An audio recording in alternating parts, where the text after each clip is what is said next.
Good evening and welcome back to the Mancunian Way. My name is Martin. I'm your host. Welcome back to the channel.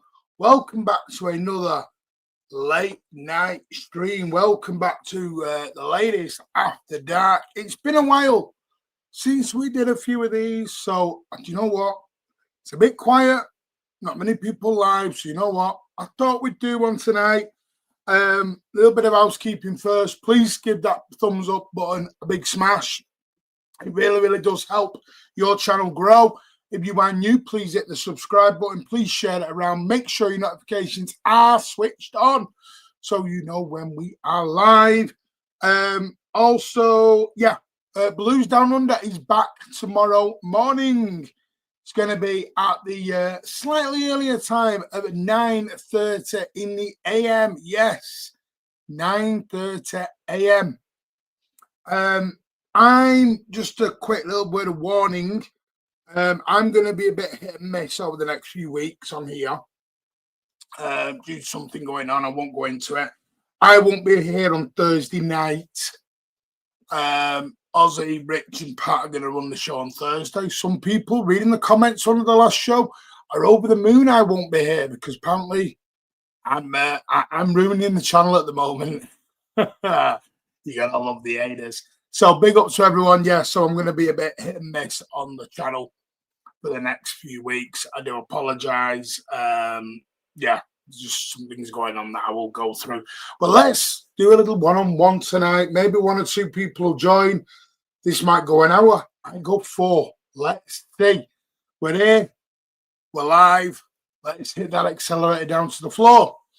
Like I say, good evening to everyone, whoever you are, wherever you are. Welcome to all tonight. It's a relaxed show where we're going to talk about everything Manchester City. We're going to talk a little bit about Bernardo Silva, a little bit about Rodri, a little bit about the midfield, a little bit about the stewarding issue going on at the club. Whatever you want, we can go through it. When am I smashing my... Yeah, I did forget to say smash the like. A beer bottle, whatever. Yeah, that's what I said. Good evening, Mingy Wong. How the devil are you? Hope you are well. Raining in Manchester tonight. Take your jackets to soak out. Yeah, big up Mingy Wong. Mark Gorbage did a video about City paying off refs. Don't even bother because he's talking bollocks out of his mouth. Yeah, you tell City in the title race because they're on about referees again. But they never talk about the decisions against us. Weird that one. Hello, Ethan. Hope you're well, mate. After that, 18 rated Martin, you dirty sod. Oh, yeah, and don't forget the Martin Tone 90 minutes with Pulper. Hopefully, Big Steve and Ozzy will be back 2 p.m. on Friday. So, looking forward to that one. Luke said the dearest official manufacturer Northampton Town been confirmed to run until June 2028. Hey, that'd be a nice little learner. Tone Behave Squad Man. Yes, in the real, a little after dark. Evening Blues. Hope you are well. Oh, sadly, Vera. Oh, they're ending it right again. You know, my bad. I thought you were saying it was continuing. My bad, Luke. Sorry for the confusion there. But good evening, Mark. Hello, yes, smash those likes. Blues, good evening to you. Hope you are well. Teal, big up, mate. If Bernardo extends, Pep will stay and maybe Rodri. We'll get into it. I don't think both will extend Teal. I think it's one or the other. We can win this league. We can. What's about that as well? Ash, big up, mate. Hope you're well. Dash, thank you for the Samaritan link. Dash is going to join us in a bit.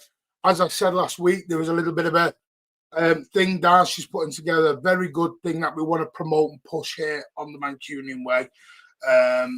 Something quite close to Dash as one of our mods. So we are going to push that out and let him come on in a bit and push that out. There will be a QR code as well to it.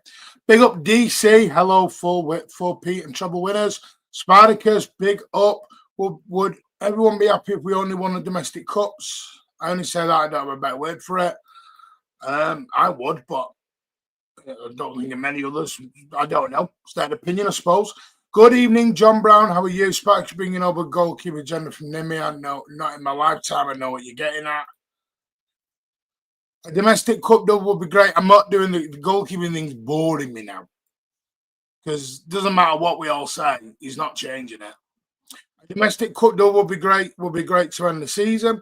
Big up Adam with the emojis. Don't spoil the rest.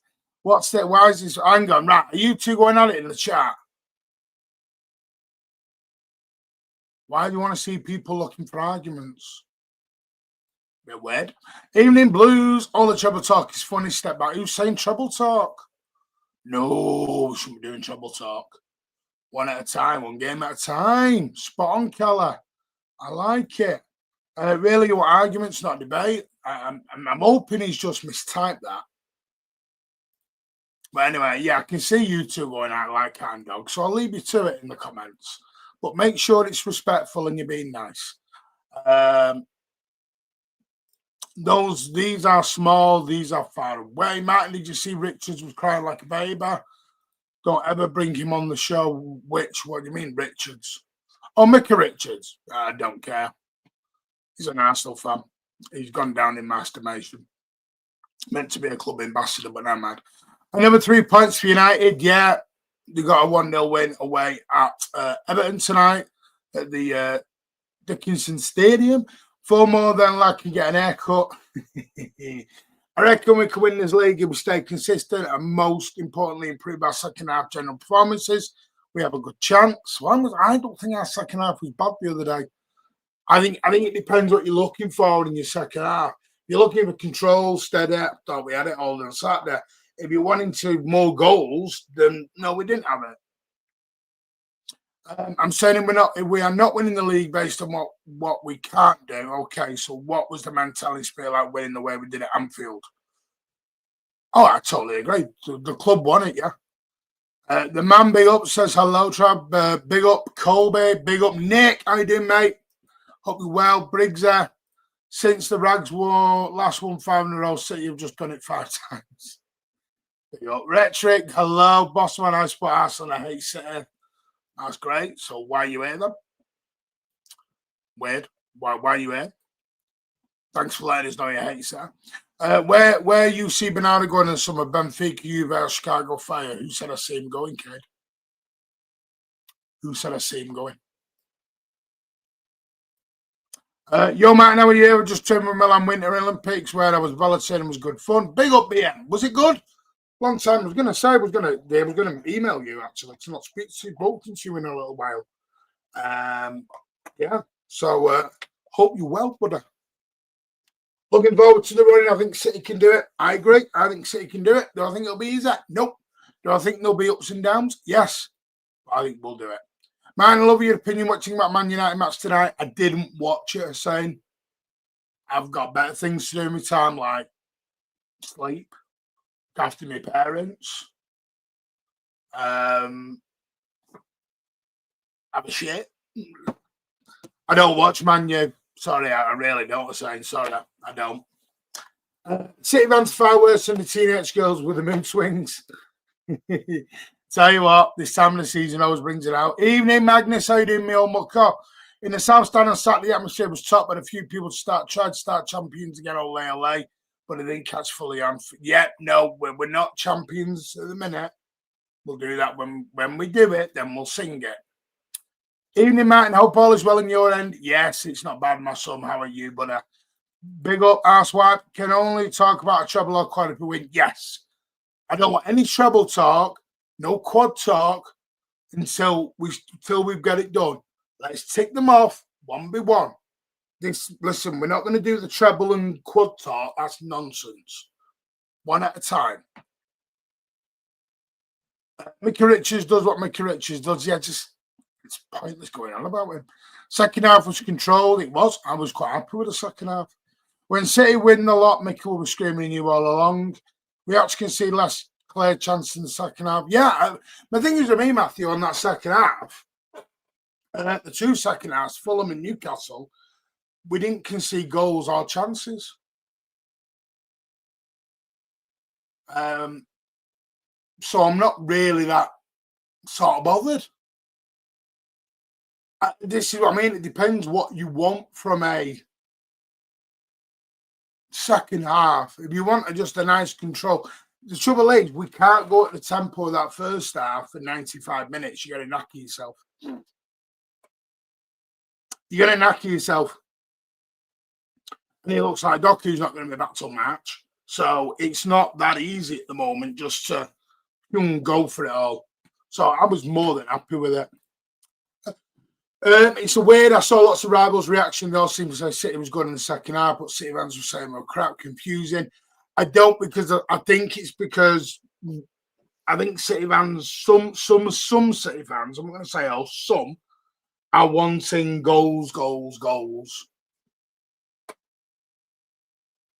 That's the only thing I can think of it. And we've come into this idea of we're not allowed to let the opposition have chances. And that's just not reality. I don't think that's reality. I don't think, yeah, it is what it is. One sec.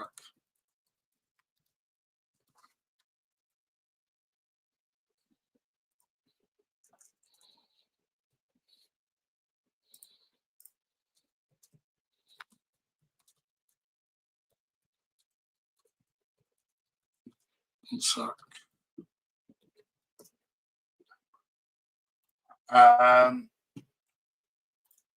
There we go. My thing just froze then. Evening, John. How are you? Oh my God, everyone hates us. Wow. Well, you hate us. You hate us. So what you on about? You do hate us. Sitting there make it easy for themselves, and that's when they perform well, attacking wise. Listen, because you want to spread your cheeks for Arsenal FC, Hussam, ain't my fault. You're a Liverpool fan, spreading your cheeks for Arsenal. When Arsenal fans were saying Liverpool were annoying as hell at the start of the season, that's what I'm going to say. Big up the women's team as well. They're on fire. They are. They're going to win the women. They're going to win the WSL, which is amazing. Didn't you say the treble is on after Anfield? Nope. I would never say the treble is on. I might have said it in a joking comment, but no, the treble's not on, mate. Why would I say that? You don't just land into a treble. People were telling me to become quad father. No. If see a playing FSL pitch more than minimum wage, yeah, I hope so. Big up, mate. I hope you and everyone in the chat is doing good. Big up, Luke. Not in my lifetime. Go and show them a lot of love. It's more to drop off, though, Martin, in relation to conceding. I don't think it is a drop off. Is it a drop off to maybe the intensity of the first half? Yes. But in my opinion, I don't think you can do that for 95 minutes. I think we've stopped respecting the opposition, Timmy, from honest with you. I think all Premier League sides have done that. I think there's an arrogance around the Premier League that you should dominate nearly, and it doesn't work that way. One game at a time, and I'll be at Wembley for the Carabao Cup final. Good lad, I'll be there as well. No point in discussing trebles, quads, doubles, etc. until we win. Doku back for Leeds. Doubtful, Ash. I'm hearing March. I mean, I'd love him back. Maybe he will be back, but at the minute, it's not looking like it's going to be Leeds. Carabao Cup final will be crucial. If we win, it shows City are back to avoid to winning ways, builds momentum, and gets a psychological edge over Arsenal, who I think we will meet again in the Cups. 100%. I think that Cup final will play a huge part moving forward. Do I think in Bernardo? Well, we'll talk about that in a minute. I will come on to that. Right, well, I'll tell you what, let's go on to that now because I know loads of people are here. Let's get into it now while I light my cigarette. Obviously, there have been rumours today from various sites that Manchester City have now reportedly, I'm not saying I've heard anything, but reportedly that they have now sat down with Bernardo's reps to talk about extending a deal. No surprise to me, because I know the club want to keep him. I thought he would want to leave. I'm not so sure at the minute. I don't know. All I know is the offer's now been made. Talks with his reps directly have now begun, is what I've been told. I don't know what that means, whether he will or he won't. So, for me, I hope he does stay because I think it'd be a massive. I don't think you can just replace a Bernardo Silva. I don't think it's that easy. I think I wouldn't rule out I wouldn't underestimate the relationship between him and Pep. And I wouldn't rule out him and Pep going together in 2027.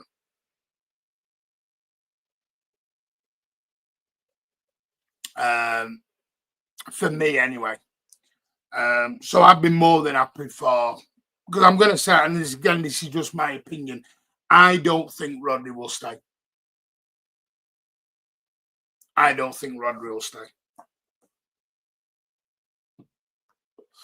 That is not what I'm not saying I've heard anything. I'm not saying I'm not saying that I've heard any talk whatsoever. I'm not saying I've heard anything positive or anything negative with Rodri. It's a gut feeling. I think Rodri will not extend. And then I think, I don't care who you bring in, losing Bernardo and Rodri in one window is a catastrophe for me. Catastrophe. No, it's no bombers. I'm saying my opinion. It's not a bomber. I'll go through my thought process in a minute. Oliverian. Some of it is Pep's comments. Some of it is, why have you not signed it yet? Martin's talking about spreading cheeks isn't good for my wank back. Yes, happy Ramadan. Yes, everyone knows I want to say for Ramadan. Happy Lent, happy Lunar New Year to all Blue. Celebrating. Yes, Lua. Good win. Spurs have more of a derby than us, actual rivals. I came back in Almeida and he's spreading cheeks. Well, it is late night. Quad. The treble father not coming yet. Nope. One at a time, mate. I'm going to the Brit Awards on Saturday too. It's all happening at the minute. Good evening, Walter. Hope you are well, my friend. Newcastle, a good team. They will have chances and their goal was massive deflection. Spot on. Echo, good evening, mate. We defend very well in open play, but I don't like seeing silly fouls near our box. That don't deserve it. It can get cheap goals, both for Newcastle goals. Disallowed 1-2 were against them on a play. They were. 11 1-0 wins will do me. Spot on. I'll take 11 boring 1-0 wins to the end of the season. Have you any private info on Pep, Rodri and Bernardo? No, I haven't. I wouldn't rule out Man City versus UCL final. I might be volunteering in Budapest. Good man. How many tabs do you smoke? How many what? I don't get what you mean. Man, it's got more special. No. Don't touch the old wacky backer. Juventus, yeah, they might all be after him, but I think if City come, I know I would love Burnley to stay. Burnley staying blocks move. No, why would it block a move? Because again, I'm saying I think Rodri will go, am I? I think Rodri will go.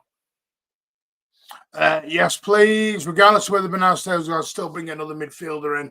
Yeah, I'm not saying we won't bring another midfielder in. Even more so, Rodri departs. I agree, Matt. If Saudi goes for Bernardo in the summer, he might fancy a new challenge. I think he'll go Europe before he goes Saudi.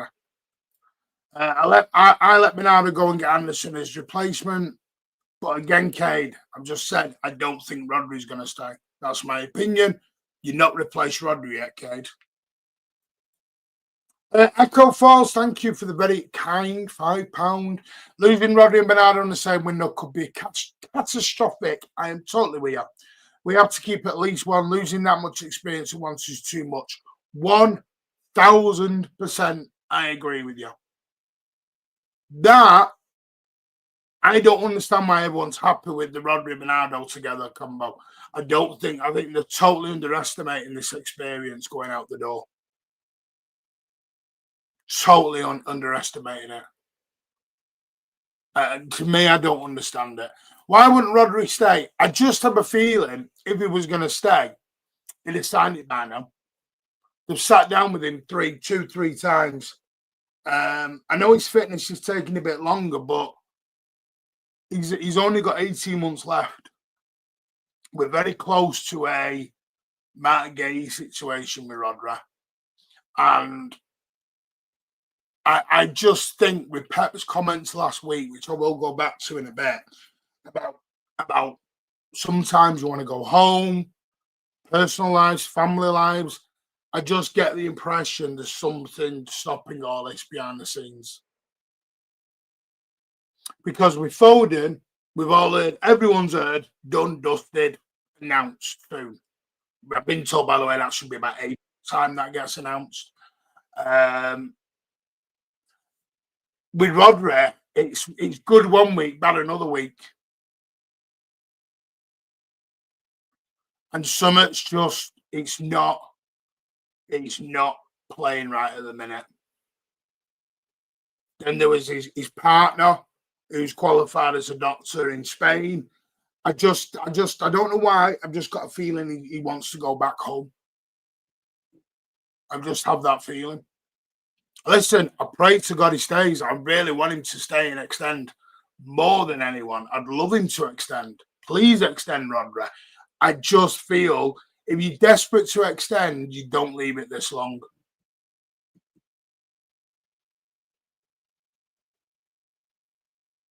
Because the thing is, you can't let him go into his final year.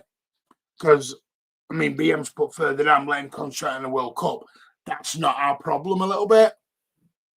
Sounds harsh, but if he's not signed by the summer, the club are probably going to want to sell him. And it's already come out, Barcelona and Real Madrid are looking. So we'll see. No, there was no bomber there. I don't blame Rodri if he leaves. He deserves to be put out of the pastures in the Spanish sun for the rest of his playing days, back with his family, fair play. Hopefully I've just explained that to you. Do you know Omar Mamouche not scored away from home for City in the league, but only away goal was against Leighton Orient in the Cup? Martin Romano with the Heat tonight. I've got listen, no, I'm not saying anything on Heat. I'm giving my opinion.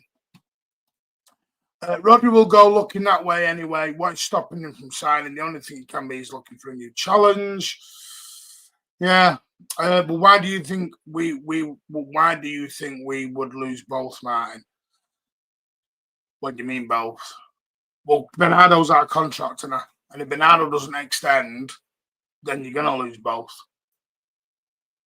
Can't stop that. Bernardo's out of contract. Yeah, Rodri's gone up and down each week, month, to be fair. One day it's full of positivity, the next day it's negative. I might be looking at the end of the season to see what's happening. Play Lewis's DM, not good enough for me, mate. Sadly, not good enough. Not good enough. I don't think Rodri stays either. I've been sceptical for a while. I think Bernardo goes and Rodri stays and we get Anderson. I think it's going to be the other way around, if I'm honest with you, Ged. Good evening, Ged. How are you? How you doing, mate? Right. Quick one on this. Surely not to Madrid after the behaviour of the awards. That's the fan thing. As fans, we've got to stop this. Surely he's not going to go to Madrid. Madrid didn't treat him badly. Madrid stuck up for their guy. They didn't actually have a dig at Rodri. He might go to Atletico too. I think it's probably going to be. But when did Real Madrid actually have a go at Rodri? No, it was a fan thing. That was fans. Them not turning up to the Warriors wasn't like. I don't think Roger saw that as disrespect. Yeah, no, that was to defend him, Vinicius. That. Yeah. But that's nothing to do with it. They weren't boycotting it because of Rodri. They were boycotting it because of Vinicius not winning it in their eyes. Yeah. That's not disrespect to Rodri. I know we see it as that, but it's not. We've got to stop this. He's offended. Listen, I'm sorry. Rodri would chop his arm off to get into Madrid if they offered him the money. I genuinely think that. And Madrid would love to. We've got to stop this. I'm sorry. I think fans are getting play. It's a job. Yeah. I hate saying it. It's a job. And for him, it's an opportunity to go back home with his wife or his girlfriend, one or two, while she's doing her doctor thing, you know. It makes sense if it happens. It's not like it wouldn't be the first time a player returns to his home country for his family.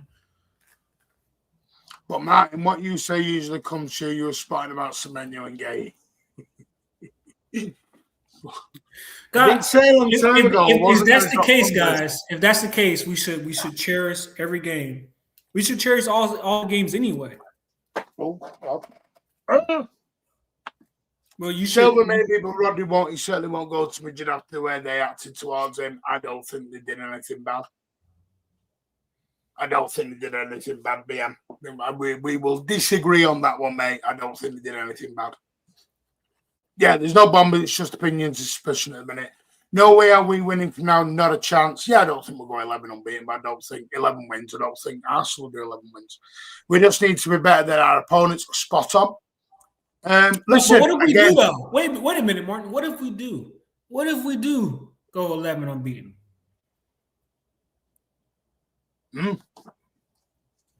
Because I know people say, "Oh, we're not going to do it." Well, then we win it.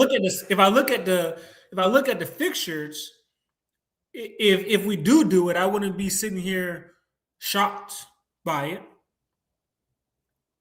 If I'm completely honest to you, I mean, the only game I'm looking at in that is Arsenal from my eyes. But would I be shocked if we beat every other team in the remaining fixtures? No. I wouldn't be. Yeah. It's more about us turning. If we turn up in those games, we win those games. Yeah. I know there's a little bit lack of faith in that just because of how maybe inconsistent we've been, but we were inconsistent last year and won almost every game with a worse squad than we have now. Yeah. I agree. No, I'm not saying we can't, Ed. I'm just saying again, my opinion. I don't think we will. Yeah, you don't want to put that. I mean, of course, Pep's going to say that too, right? Because he's not going to want to put that pressure. I'm just going to keep saying my opinion at the minute. Because anything I say gets ripped apart, so I'm just saying my opinion. Why do you think we would lose Rodri though? We would be silly to allow Rodri to go to the best we've ever had. Because he's only got a year left in his contract, BM, and if he won't sign a contract, then he has to go. We have to get some money back for him. And I know me and Martin maybe agree on that price, but we have to get some money back on him. But me, I don't. I'd be so salty behind to let him go for free. Rodri's negatives call out by Smith is absolutely right. General question for you all: if you're an Arsenal, what would you rather have? Win the league or Spurs get relegated? Ooh. Win the league. Ooh. Win the league, yeah. What? Like, if it's choice between winning the league or United getting relegated, I'm winning the league. Any chance they've offered less? I don't know. I know they've offered quite a substantial one, and it's still unsigned.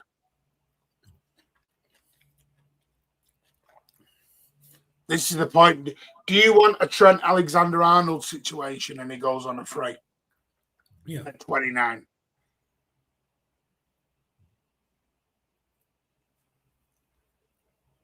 And plus, like, think about it, guys. We will have data uncertainty. We will have Pep uncertainty.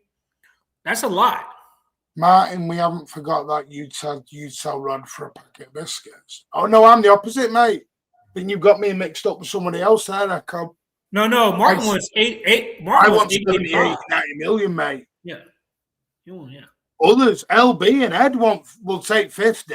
I'm at 80, 90 million quid. 60, 65. No, I'm the one arguing with them, Echo. I think you've got that the wrong way around, mate. I mean, with Rodri, let's wait and see. Yeah, that's all you can do. Do I think Nico Riley is the future in midfield? Yes, I think that's where he'll be. But Martin, I wouldn't be like that. Personal reasons could be a big thing in this. But Martin, I see us, and maybe I know Nobbins has pointed. A lot of people pointed this out. Do you see this like industrious midfield with maybe without a creator and maybe having that creator coming from the wing being a thing we use maybe even beyond this season? You mean for next season? Are you talking about just for the rest of this? Are you talking for future plans? So could we see, if Bernardo does stay, right, could we see an Anderson, O'Reilly, Bernardo midfield? Potentially. I mean, by the way, Bernardo stays. I think he'll probably play a little bit less next season. Yeah, of course, yeah. With the likes of Anderson. Because I do think Anderson will sign. Yeah.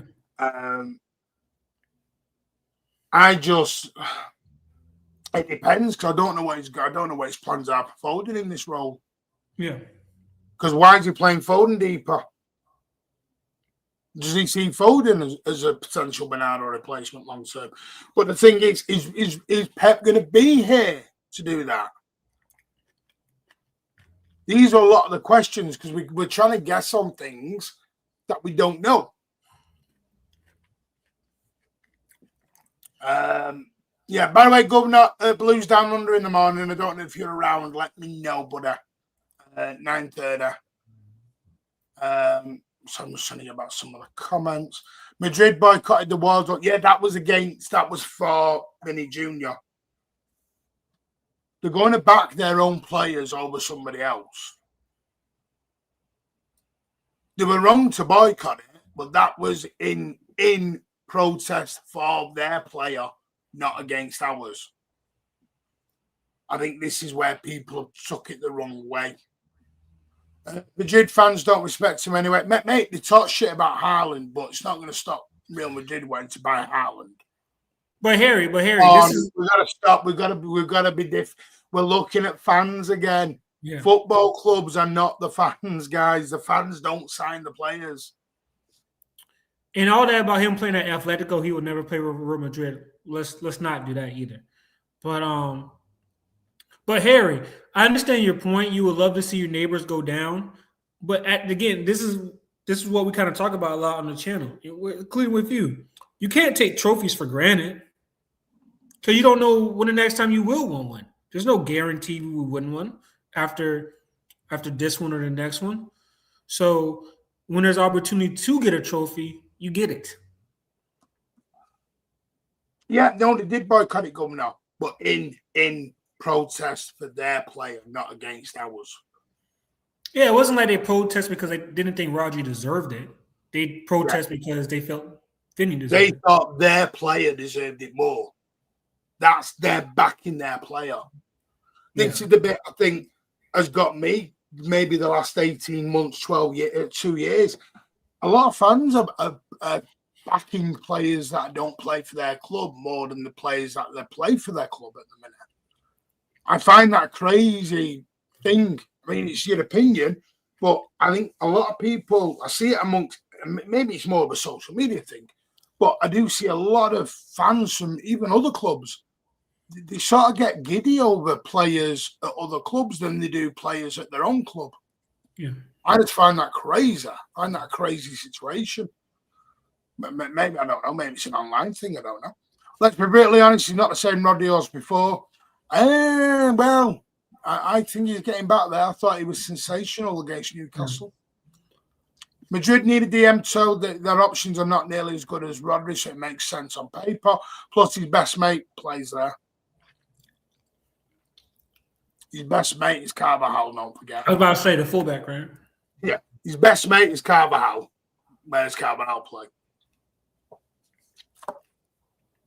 I'm loving the positivity though, being. But isn't his girlfriend or fiance, isn't she like a doctor in Madrid? Yes, she's got a job in Madrid as a doctor. That's another thing. Family issues. By the way, if you want to jump on, let us know and I can bang you the link, because like I said, it is your one tonight. That comeback at Anfield tells me this team, 1,000% till they want to win it and they think they can win it. City aren't giving up this title, mate. Arsenal got a hard game on Sunday, but we've got a hard game on Saturday. Yep, I agree, Kate. Sadly, I won't be at Leeds away. I'd love to be, but I'm not there. I'll be with my father. Our form against Liverpool was irrelevant. Yeah, it was. No, I'm not, mate. I'm with me, Dad. Well, I'm not here Thursday either. Love the positivity, though. Yeah. I mean, if Rodri goes, he will go. Plays not exactly. That's where I'm at. You know, whoever goes, players will come and go in the summer. I personally think our midfield will be the area that gets revamped next year in the summer. Yeah. I think our midfield is the one that's going to get the big spot. That's going to get the attention. Yeah. And you might get a fullback, might. That'll be depending on prices. Yeah. Spurs were awful. You'd think they were. Anyone thinking Spurs would do anything against Arsenal, we're living in a bubble. Spurs are. Did you see that game? Did you see how easy? Like, it was so easy for Arsenal to bypass their midfield because they were man marking the whole pitch. And you shouldn't do that against a team like Arsenal who have physical players in there.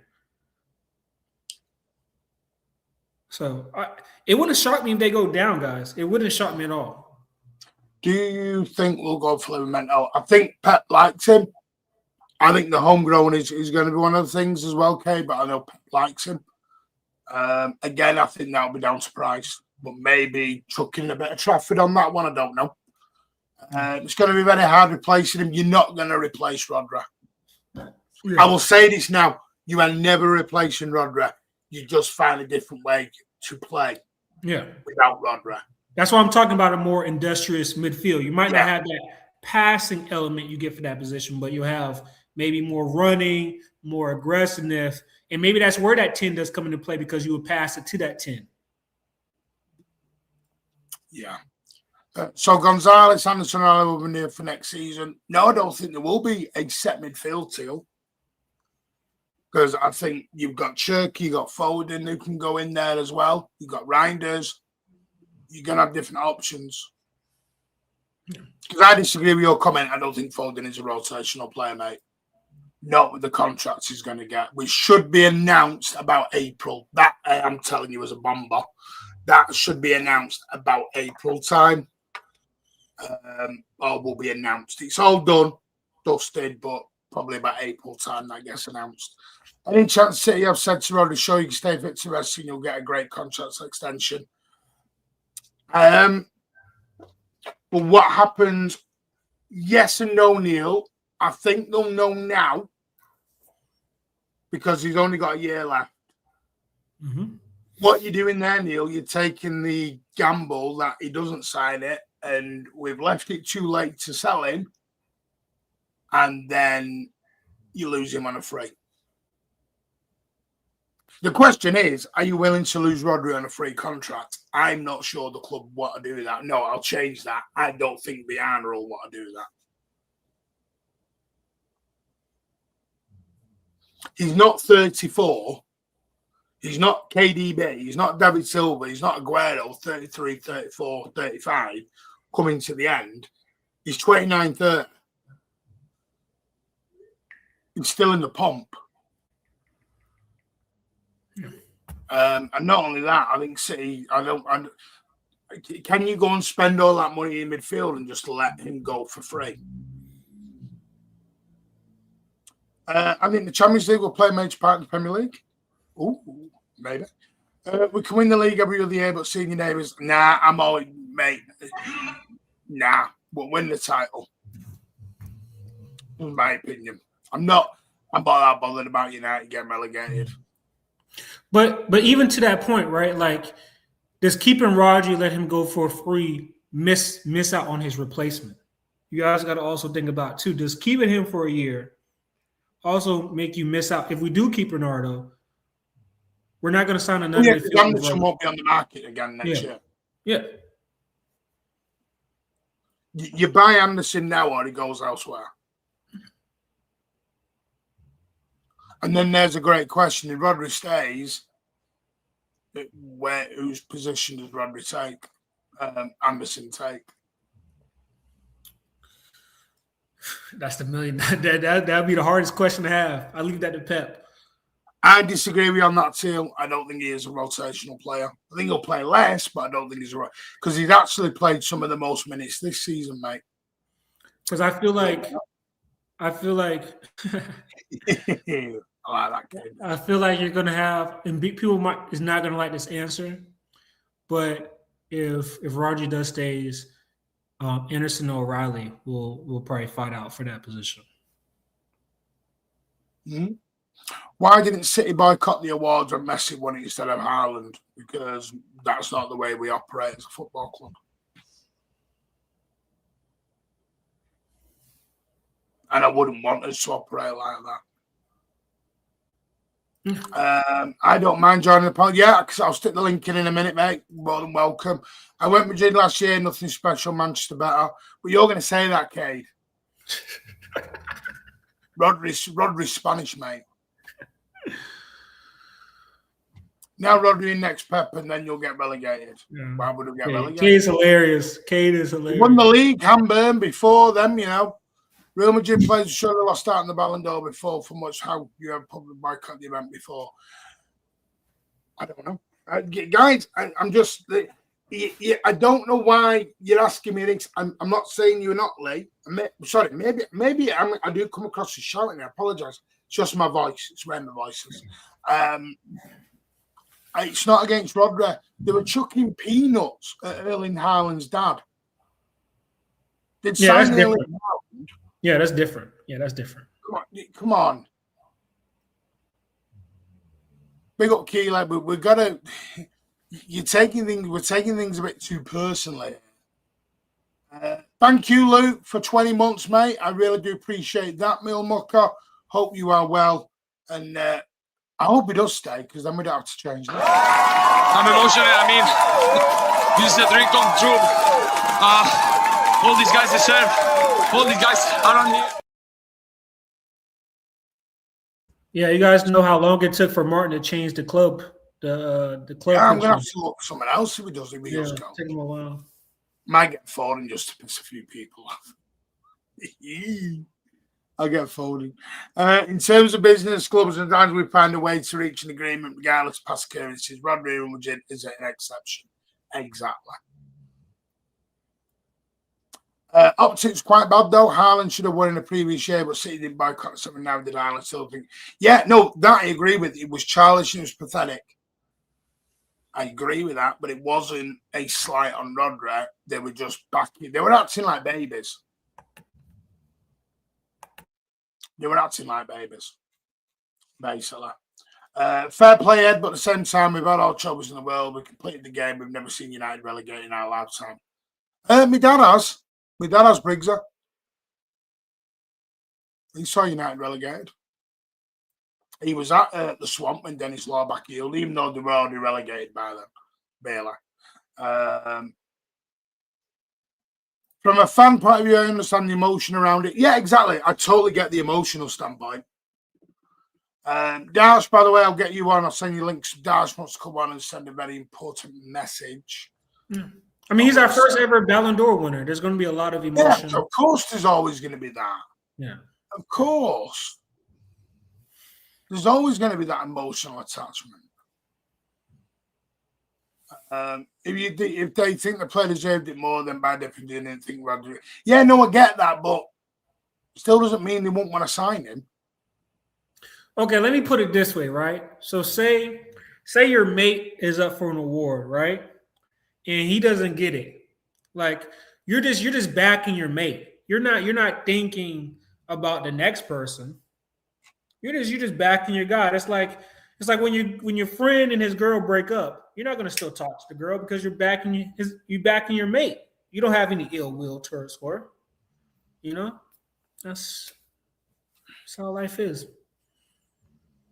Yeah. DC, yeah, Steve Black. If you are watching on replay, much love to you, mate, and we hope you're okay. Oh, sure. He's missing you, Steve. He's watching reruns of Rainbow. But look at our squad this season. Howard on fire. Mahmoud's doing well when he starts. Semenyo playing his life depends on it. Gain Donnarumma made instant impacts. Blessed with world-class talent we are. Spot on. Good evening, Dash. How are you? Good evening. I'm good. How are you guys doing? I'm not bad. How are you? Yeah, busy day today, to be fair to you. Running up and all around all the documents and all that. So yeah. Yeah, Rodri, listen, I think the fan side of it, I get it. Madrid disrespected him, one of our own. We retaliated back. We start thinking, that disrespect could tell Rodri, maybe City's better to stay at than go to a place where you're not going to be appreciated. But in terms of the business side of it and the connection that Rodri has to obviously Spain, etc., he might think different, if that makes sense. Where if his wife or partner is obviously a doctorate, yeah, or gain a qualification, and they might think about starting a family over there in Spain, whether it's a Barcelona, an Atleti, or Real Madrid, maybe they will, how do I say it, find a way, if that's what he wants, by the way. Because I feel like, how do I say it? I feel like as if clubs will try to find ways to like get players, even if it's bad circumstances. And by the way, this is not me saying about Rodri will go to Madrid. It's just I feel like football's changed nowadays. Like for example, Mark Gay, for example, look what happened within Liverpool. If you really want to say no to Liverpool, you should have said fuck City. I'll wait till the summer for Liverpool. But guess what? He didn't, and he moved straight away. I feel like that part of it is dwindling away from football nowadays. There's not such thing as loyalty, etc., as much anymore. In just certain aspects, yes, but not 100% as before. So, yeah, that's probably the best way I can round it up. Maybe people think different, but that's where I see it. Yeah. Matthew Hale with the 8 months. Thank you so much, my old mucker. Your continued. But Doris, he grew up in Madrid, Hang right? on, hang on, let me just do the Rodri love. I'm emotional. I mean, this is a dream come true. All these guys deserve. All these guys around here. There you go. Right, you're back in the room now, Ed. But no, I was whatever. just saying that's where Rodri grew up, like with Atletico, right? He grew up in Madrid, like Yeah. He understands the area of Madrid. That's where his whole comfort stuff. So I don't blame him for thinking of that. I think what I feel like we need to do as a fan base is give him that respect on the way out. Yeah. Not in betraying us, etc. It's just give him that respect if he just has to go, and then replace him accordingly. Because we're not going to get Rodri ever again if he does leave or when he does leave. And that's something that I think we've got to, what's it called, psych around, if that makes sense, get ourselves into, because whether it's with Anderson or, I don't know, fucking Tonali or whoever, whichever DM you want to think of right now, don't never be Rodri, so. Yeah, no, quite right. Dash, do you want to explain what your charity event is, mate? I've got some details. I need to put them all into a thing and make a thing up, but I have got the QR code I can put up. I've got the link as well, which I can put up as well. I'm going to put into the chat for you, mate. So I'm just going to save that. So do you want to? I'm going to put it in now into the chat if it allows me. Sometimes it does, sometimes it doesn't. It gets a bit weird with links, you say. You need to put it all into a Yeah. So yeah, shall I start with it? Yeah, start away, mate. I'll see if I can do it now while you're on. Yeah, so basically around a good month and a half ago, me and a couple of other people at university, we wanted to do a little project where we found out that with teenage cancer, it's not being representative around the mainstream media, and not just that, but also when it's televised or broadcasted, because obviously you've got different types of cancer diagnosis within televised, such as breast cancer and etc. But I feel like as if young people having cancer is somewhat maybe a taboo, but it gets overlooked most of the time. So we decided to focus on that as a charity that we want to fundraise with. So we call ourselves Youth Against Teen Cancer, and coincidentally, we're in a short-term partnership for about 4 or 5 weeks with an organization called Teen Unite Fighting Cancer, where we have the same aims of to support and provide awareness of teenage cancer. But it's how do I say it? It's the idea that we understand that when all the young people don't get the recognition of what they're going through, if they don't get enough public investment on provisions that can help with coping their day-to-day lives, or even just continue their progress on education or other forms of work that they're progressing in their life and their dreams. And we want to have these donations to make sure that they have a fighting chance to fulfill that dream, but also give them that happiness in a grueling, hard period of their life. So obviously, Martin, you're going to put down a QR code, and obviously, if you want, you can put the crowdfunding link pin. But so if it's any donation, whether it's £1, etc., it can make a huge difference because that donation can accumulate toward an activity for a young person to have in that day, a special activity, whichever it may be. And yeah, it's something that I think it's quite close to me and other people in that group. And yeah, it's just, I feel like because I know people that have gone through just at their stage of their life as a young person or a young teenager, and that stopped them their education progress around their lifetime. They had to stop certain things where, how do I say it? They feel like they'll go behind, and I don't think we notice that enough. So it might sound a bit basic, but that's what we want to do.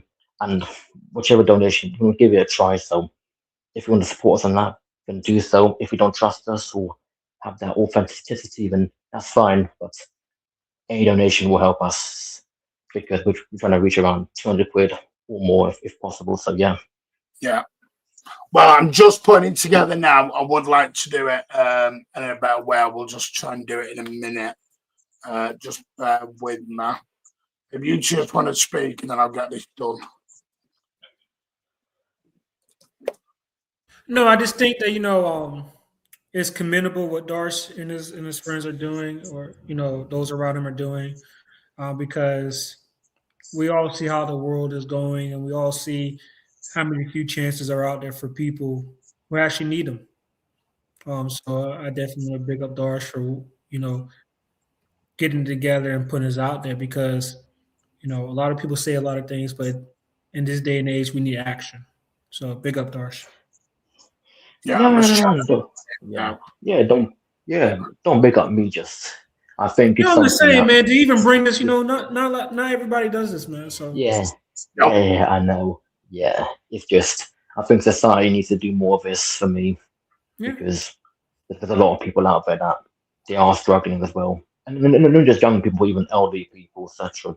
They need that provision. They need that help because without that provision, their day-to-day lives are difficult. And listen, we all know about Martin and his struggles as well, and how it's affected him and his family, and not just him, but many families around the country and even nationally. So,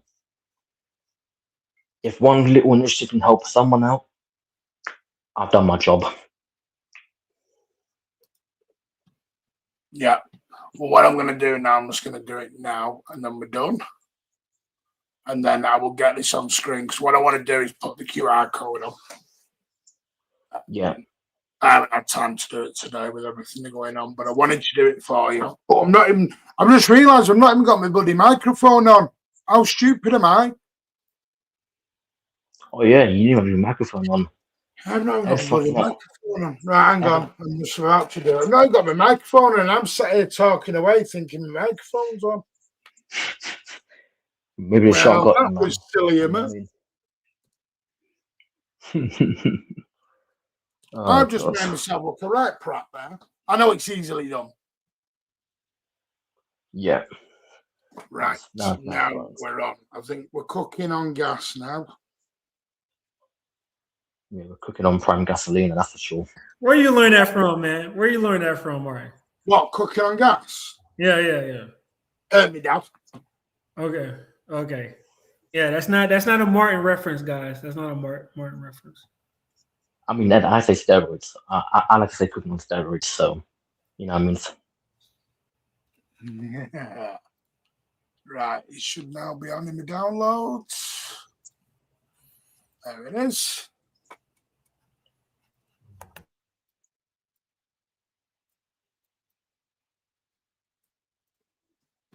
There you go. Right. Okay, I'm now going to put this on screen. See what? It was my fault. I was badly did this earlier on. I should have done it earlier. My badness for this. Right, so it's now going to be on your screen. So let me just get rid of that. Thank you again, Matthew Hoyle, for your very kind generosity. Right, so here it is, guys. QR code is going to be on your screen. I'll just get rid of this part. Comments, show them, and then there we go. So there it is there. The QR code, even though the watermark's there. Let me just try and get rid of that. So there's the code. Like it is, it's charities aim to support and provide awareness of teenage cancer. We believe that teenage cancer become an unprecedented and overlooked that leaves young people to suffer without any form of provision that can help find ways to cope with their daily lives. Hopefully, with those donations, give them a fighting chance against cancer, but I can also give them happiness. It is very hard period of life. Any donation, even £1, will help. Obviously, something very trivial to me as well because of my nephew at the moment, who is suffering with cancer himself. So it's a big thing in my house and my family at the moment. I'm just going to move that over there. There you go. Awesome. Right, now that looks better. So I've got rid of the watermark now. So let me delete that one. Because that watermark's in the way, guys, and you don't want that. You want to get a clear, crisp look at the QR code. So there it is there. So there's the QR code, and it will take you straight to that link there. And please give generous. We're going to keep that in. I'll make it a bit better. I'll spruce it up a bit for future shows, just so everyone knows and they've got it. Right. So there you go. So please give generously. Please don't super chat into the channel about it because YouTube does take a 40% slice of that action. So God bless Darcia. I'm also going to stick the link in now as well for the show. If you want to come and join us, you can.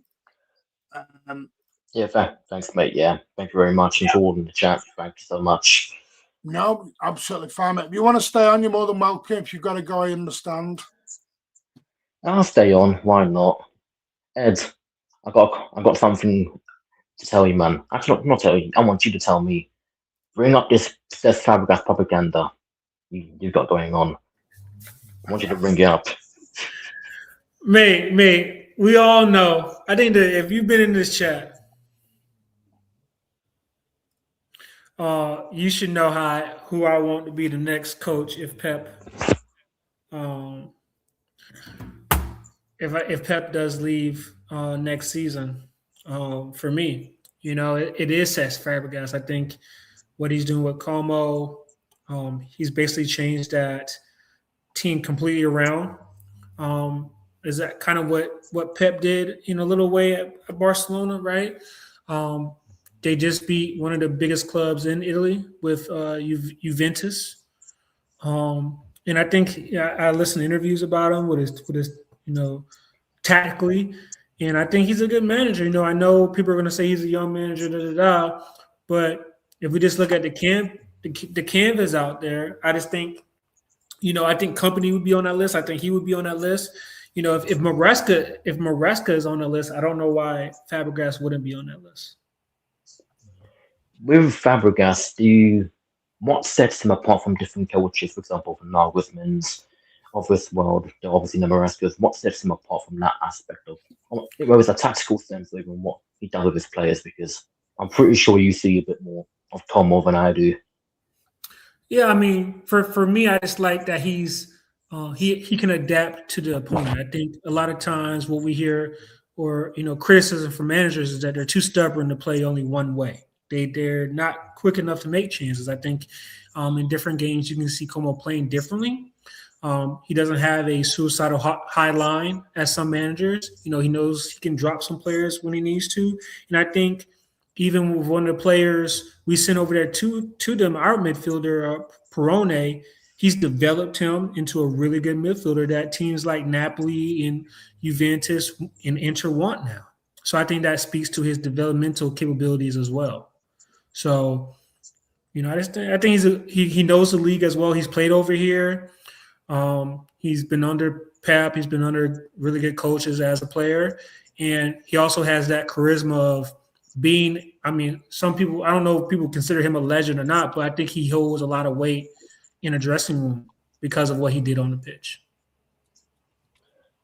Yeah, I just want to ask you because I know you like Stefan Fabregas a lot, the manager, and I've not seen before, so I just want to ask that properly because obviously I know with some people now, and obviously listen, Pep's still our manager, by the way, and what I mean, not saying Pep and all that, he's still our manager and he's still our man, but after when Pep goes, we're going to be in this conundrum of who do we want next? Because anyone after Pep can be a downgrade in that factor. So I think after that, we're going to, if Enrique is not there, then we're going to go a way step down. So just asking, man. I don't know much about Fabregas too much. I've seen some interviews here and there and his philosophy, but not the 50% of it, if that makes sense. No problem, Governor. Don't worry, mate, if you need to. You look after yours at the minute, mate. Ed, yeah, that green screen's even getting on my way now. Maybe just go back to a traditional background for now. You want me to do it? I can do it. That's why I stopped using them, because they're really bad at the minute. Good evening. He's cooking. How are you? I love the way you change your name all the time. Hey guys, How are you? Hey Big up. Martin, Ed, hey You got Darsh. name? All good? Hey, mate. Yeah, I have to change the name, Gotta be creative with the names. So guys, I just have like a few topics on my mind, but we can segue to it. It's just some players that I picked that I feel like we can have a discussion about them. Yeah. Since it's Ramadan now, maybe we can start with Ait Nouri because he's like the only Muslim Let in me the just team. do the super chat and then this other one, and then we'll come Yeah, through. go ahead. Yeah.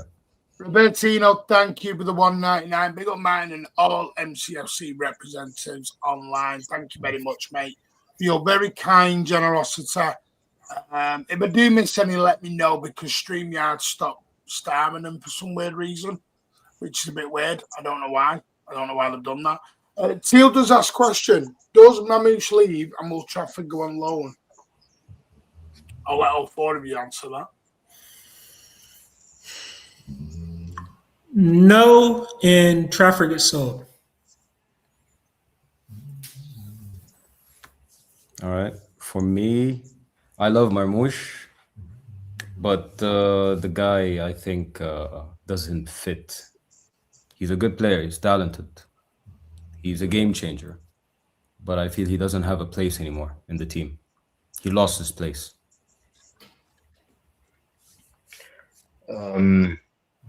With Trafford, I think most likely will leave. Permanent, I can definitely see permanent more than loan. The way it's going, I think loan would be more of an option if they're in clubs that are going to meet our valuation. If that makes sense, and thus we will most likely loan in a situation where okay, he can go there, probably improve over there a lot more, have better performances, get the rev money that we want, and then the rest in a January or summer of next season, we'll sell him on. Mamouche, you know what's so funny about Mamouche? I thought he would establish his place on the left or right and coming out as a second striker because of Semenyo, because we've got Doku and Savio as well coming back in, along with Ryan Cherokee. Games haven't been limited for him. I just see him going. I can't see him saying that's all next season. I'll love it, but at his age, you want game time. And unless you're getting a very, very young striker or a very, very old, experienced striker, I think anyone else game time will be a priority. And I don't think we'll give him that. And this is going to be the same thing with Erling Haaland. when we got Erling on for the years to come, that there will always be people that are behind him that will be frustrated because we've got the best striker in the world. It's just simple as that. So if we pay the big bucks to get a guy for a year and a half or 2 years, or we go get someone like Jekyll, for example, I can do 2 or 3 years for what we want to do on a cheap. So, yeah. How much would you guys want for him? How much did we pay again? Then we paid what, 65? I think it's a bit more, but okay. Maybe I would pay 27. 70. Okay. He's 27, yeah. I think I would be concerned on where we're selling him. So if we sell him to Arsenal or Chelsea or like any of the top 6, that would be a problem. The price, I'll take a 60. Okay. I think 80 inflation if we do sell to a Chelsea and Arsenal, Liverpool, United in that category. If it's to someone that's abroad, I think maybe 60 to 55 will be that valuation. Okay. Because then he's not a direct threat to us. More indirect if we do meet him in European competition, but not a direct threat, the way I see it. Okay. Okay. Mamouche,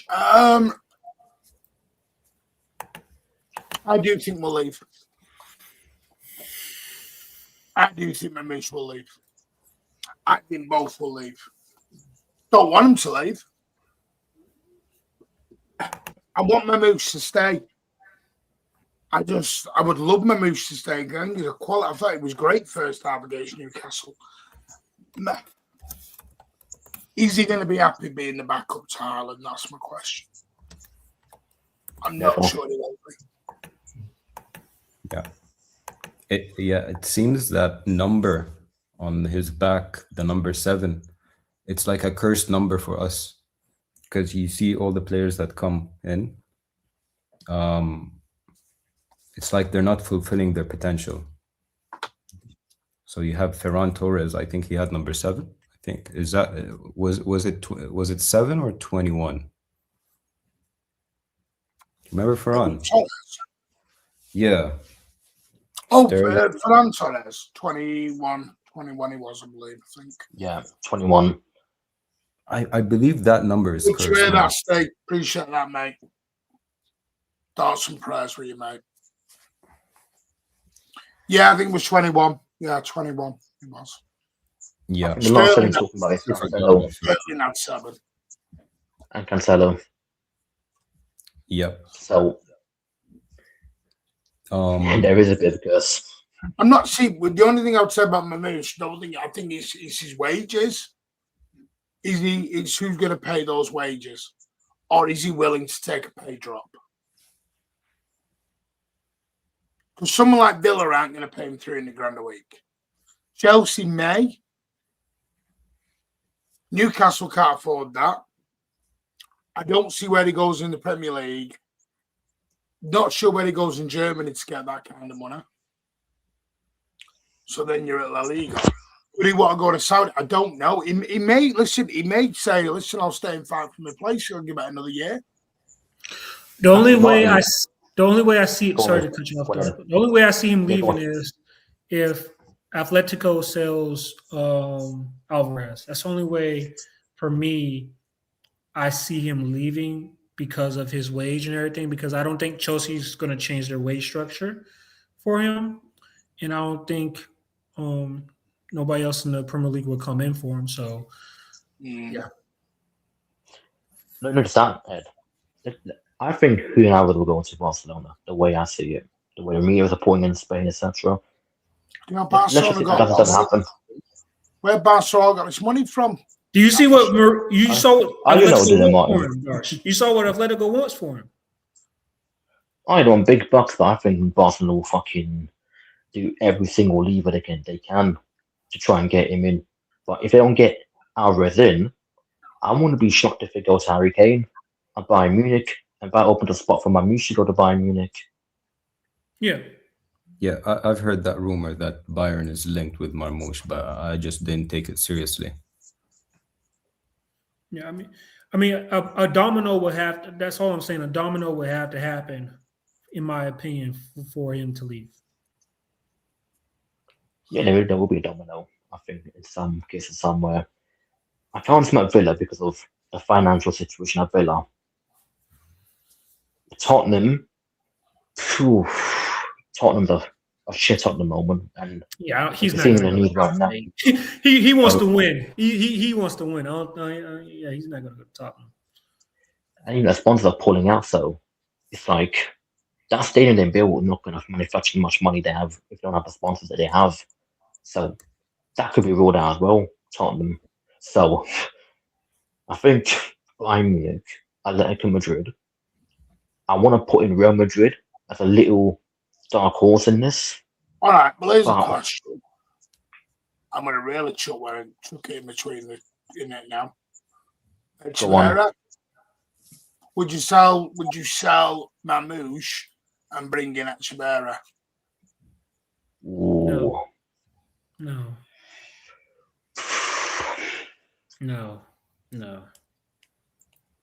Because, by the way, I've had a look at Echeverria's minutes at Girona. You know, he's not started the game yet. I'd rather bring back Bukasa before I bring back Echeverria. And by the way, I can show you this. I'll show you this quickly. He's not actually started the game yet, which shocked me. So for everyone, I'll just show you now. With Echeverria, Martin, he's played come on the other day against Barcelona. Gets off there. 21 minutes against Real Oviedo. 45 minutes against Seville. 17 minutes against Barcelona. And 29 minutes against Alaves today. Against Barcelona, so quite good, actually. Well, if he's not getting in the Girona team, what's everyone thinking he's going to get into the City team? I think there's something with him and Pep, because Pep, he got pissed off at the agent going to Leverkusen to the Girona, and Pep really gets pissed off with those players that come from within the CFG, because there's definitely something seen in Echeverria where he's like, okay, there's potential, because I won't be surprised if there's a pathway back in for him to be at City after the loan. I won't give him a chance. Girona. He's getting the same amount of minutes at Girona as he got at Leverkusen now. That's true, but would you start sending him in quickly, or just do it slowly, Martin? Girona or Leverkusen, what makes you think you're going to start for Manchester City then, with due respect? I don't think starting them. I think he's getting minutes, a few minutes here and there. Because I don't think Echeverria can have that impact. He's basically off the Bob. But that's what we're saying though, Darce. Like, our midfield is the area that's going to get revamped, and the players that we're going to be bringing in, I don't see where he gets the minutes he would want to get. Okay. Mamouche goes. Do you think he might put Echeverria as a false 9, or Monument's not a false 9, where he's got that freedom? Because the little we've seen from Echeverria is quite destructive, and he'll want to have that freedom in midfield and around the forward. He was that destructive by Girona starting him. But Doris, we have to remember this is the Premier League where we're talking about pace and power, and people are just going to push him off the ball over here. And no, I would rather have a Semenyo as my false 9. I'd rather keep Marmouche and have Marmouche as my false 9. You know? Yeah, I get it. It's just I think with Echeverria, I think his career has, and I think it's his fault and even the agent fault as well. They thought too greedy at first, going Leverkusen, where he was not going to get guaranteed minutes, and that proved to be the case. He was never getting guaranteed minutes. I think by the time he gets to Girona, he hasn't got enough. In-game, form. So we have to build it up through going again off the bench. I think at some point he'll start for Girona this season and go on a good run of games. Oh, hi. They've only got about 10 games left. Potentially so, because they'll be run. If they get out in relegation with Liverpool scrap, maybe those last 5 games they'll be credited to him. I think with Echeverri this season, I think he's got good talent. I'm not saying he's elite, by the way, just so you know, all know. I just think there's a reason why Pep would go stick his neck out for him. That's why I'm suspicious. If he didn't do that, then I won't take much notice of it. Because in just him, he's got David McCasser at Leicester, who's, to be fair, actually doing quite well the other day against Stoke. So I don't think he'll stop. I think, like you said, the Oscar Bob thing, maybe we should take up on that role. Or that for Naipan. So it depends. Well, like Steve today, we've been linked with Igor Thiago at Brentford, which I don't think will happen because I think he's the same problem. He's going to want to start. And Brentford are going to want 75 million for him. Yeah, he ain't getting out of Brentford. You're just going back to the same problem again of paying big money for a backup. I'm going to be honest. I don't. Maybe I've got an agenda. I don't know. Maybe I'm going to be straight. I've not seen enough of Echeverri. I can't go off what a kid does in an under-20s World Cup. I'll be honest. He came on the FA Cup final and did more than 20 minutes than the whole team. Well, he didn't. That's where I disagree with that. He didn't. I think that's the fact. I think it's it's your opinion, mate. I don't think he did. I think people are wanting that. I think people are trying to make Echeverri something he's not right now. Let's be honest. If we just be honest, he had one good run on the ball against Barcelona. People are saying all this stuff based on one run he did on the ball. Do I think it's a sensation night against Barcelona? Yes. Was he good? I think he was good looking off the bench. But I think with Echeverri, the hype was too big, if that makes sense. Yeah, but I do blame LB for that. I do blame LB for the over-Echeverri hype. I blame you, LB. He's doing it on Twitter now. Did you see Echeverri when he come on? Why is he coming on if he's that good? Why is he not starting? The only player we need to be seriously talking about at Girona is Vitor Hayes. And he does start every single game, man. That is the only player we need to be seriously having conversations about, in my opinion. Oh, yeah, he's coming back. He's coming back. Yeah, that's the only player. See, I've heard he's going on loan to a Premier League club. Yeah, that's what I heard the same as well. I think it would be better for him, to be honest. I think it would be better for him as well. If he's fine with that, I'm fine with that. Either he goes to the Prem team or goes to the French league, where it's equally as physical. I think with the French team depends on Troyes. I'm saying you're right. Troyes to get promoted from the second division up to the first, because then that's why I think he might go France then on loan. If not, then I think it'll be good for him physically and stuff. Yeah, because it's a very physical. Can I be honest? And this is going to sound really bad. Echeverri was English. There's no hype. Ooh. Allegations. No, I do think he's Argentinian. He's come from South America. Everyone's got that sexy name. And everyone's gone, yeah, let's go. Mind him, we give Kiki a go there. Didn't Kiki injured? I'm going to say something now that's really going to hurt people. Savinio had more of an impact at Girona than what Echeverri's doing right now. Oh, that's true. Because he started every game, though. That's the difference. But that's so why is he not starting it? But why is he not starting at Girona then? Why was he not starting at Leverkusen? Because he chose the start. Yeah, my thought process here is that be ready. Guys, let Guardiola get a. Sorry, guys. Yeah. I don't know who's talking, but yeah, sorry to cut you off. I just feel that Echeverri is similar case to Rico.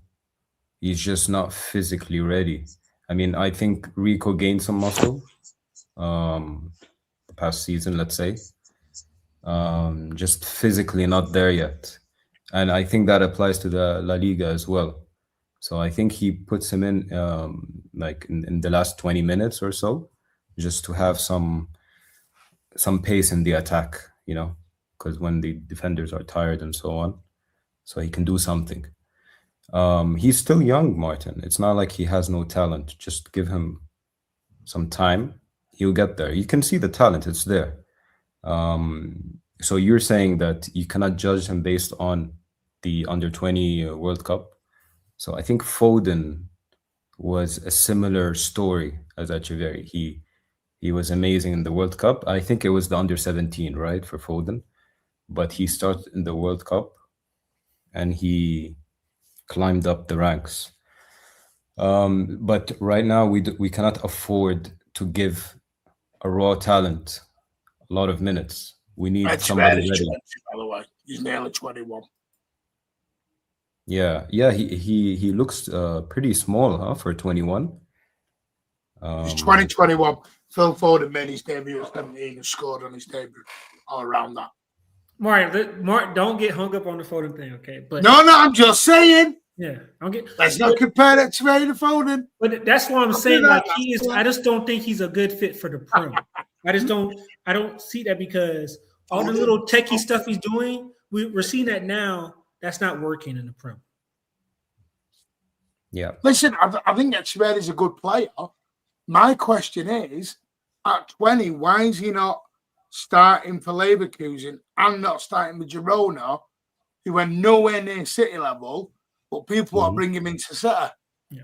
No, I get what you're saying, Mario. You're saying, like, if his talent was so undeniable, right? If his talent was so undeniable, how have two managers got it so wrong now?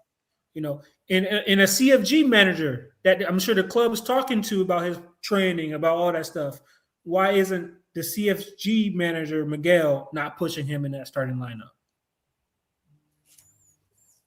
Maybe he has better players at the moment, and they need to do better in the league. They don't want to give... City have better players in Girona, though. So he's not good enough, that's what I'm saying. No, but, like, we sent him to get minutes, and Girona cannot afford to give him as many minutes that we want him to get. Because of the position in the league, I guess. I don't know. Because Oscar Bob and Rico Lewis ain't getting the minutes. Yeah. So would you send him on another loan then? I'd do what Andrew said. I'd loan him in the Premier League. Yeah, I mean, I'd love to properly test him, send him to the Premier League. Put him out Villa. Aston Villa, maybe. Aston Villa would be a good idea. No, he's not going to get any minutes in that midfield. Right, hang on. Bloody hell. Right, so he's not good enough. You can't say one of the top 5-6 teams in the Prem, Martin. He's not going to go there. He's going to go to like a Brighton. He's going to go to like a Palace. He's going to go to like he wants to play, but he wants to play in Europe, doesn't he? So hang on. He's not good enough for Villa. He's not good enough for Martin, you know who Villa have in the midfield? Villa have like a top 5 midfield in the league. I've seen him relegated to League One. So you think he's going to start Tielemans, Kamara, again? If he's not good enough to get in ahead of them, his career's done. What? Oh, come on. Let's not do this, man. Look, you seriously do this. If you're not good enough for Villa, you think you're good enough for City? Oh, yeah, no, let's not do this, man. Let's not do this, bro. It is logical. I would say one of the best, like, top. Manchester City is way ahead of Villa. Yeah, but you can't. Like, if you have like top 3 or top 2 midfields in the league, you seriously you're not gonna let Echeverri go into your midfield though. I can't. Man. Let's be realistic. How does he get in the City team now? Obviously, this current standing. No, he's not. We have a way better midfield there, and you won't get into it at the minute. No, but that's what I'm saying. I'm saying we can't get him because for me, would we all agree City have a better midfield than Villa? Sorry, can you repeat that question? Do you think City have a better midfield than Villa? I will argue yes. To be totally honest, Martin, I think it's on the given day. Martin, I've seen Villa midfield lock us up, Martin. I'm not going to lie to you. I've seen Villa midfield. Yeah, because we never go to Villa with the midfield. I've seen Onana lock up the midfield against us.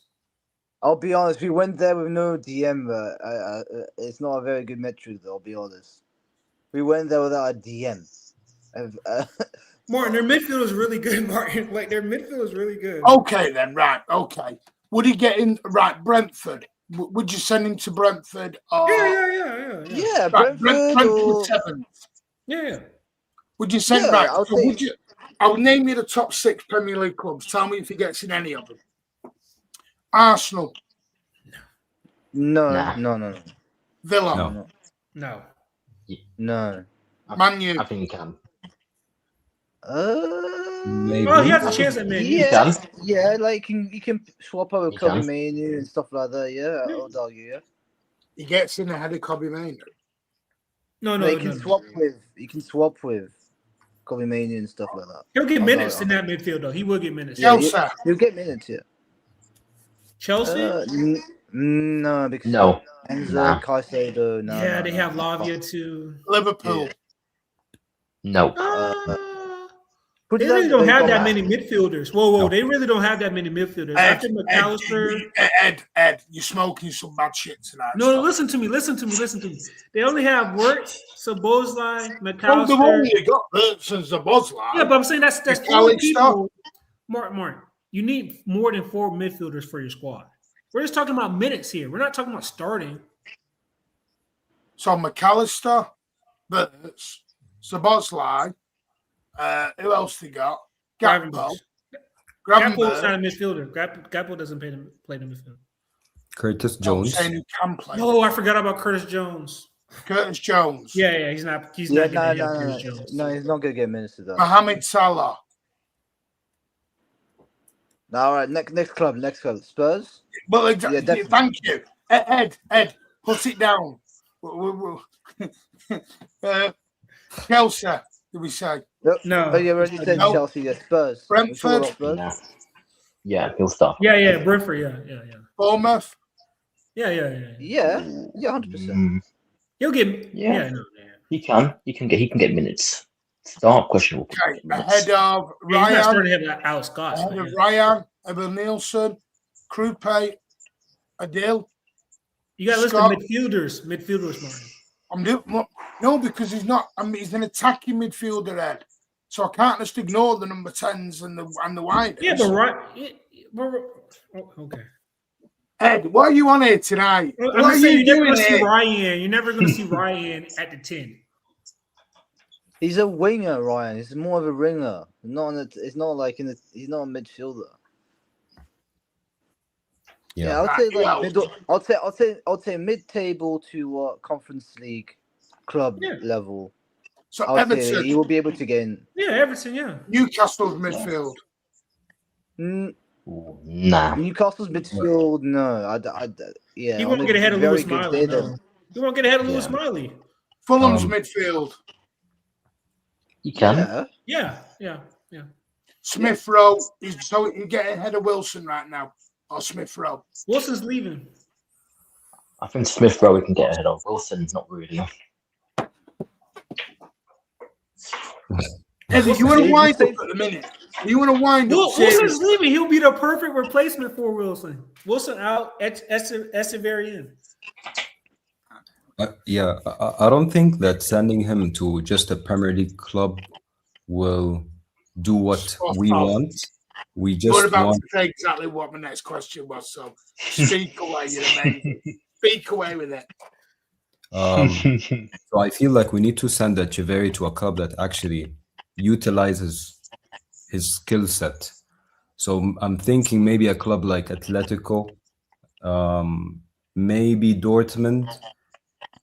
So, because he's very attack-minded. I don't want him to play for a club that plays defense, like, Brentford or Everton. He's not going to develop if we just send him to a Premier League club. But that's what I'm saying, though. For him to survive in this league, he's going to need to play some defense. Because he's going to need that, Because even 10s now, track back and do defensive work in the league. Yeah, I don't That's part of the see reason, him Shaq. defending.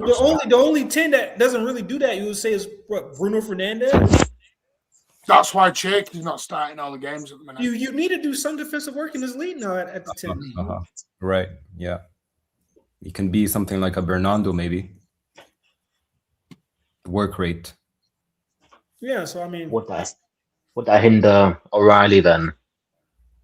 If we're going to place him in midfield. Kobe says, how can Echeverri's career be done? I didn't say his career's done.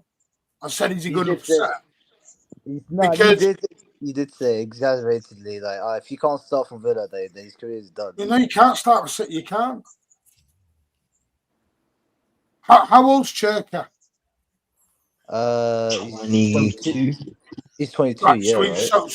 So Ryan Cherky at 22 is good enough.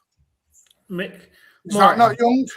Martin, we all on this panel will agree with you that he's maybe he got overhyped. He's not at that worldly level. Okay, there is a clear difference between him and Cherky. We all understand that, right? We're just saying he just needs to go somewhere we can foster his development and grow and polish himself. So he might get a chance to come back to us or get a move to one of the European clubs he wants to. That's I'm not denying that. I'm asking, some are saying bring him back to City. I'm asking to do what, though?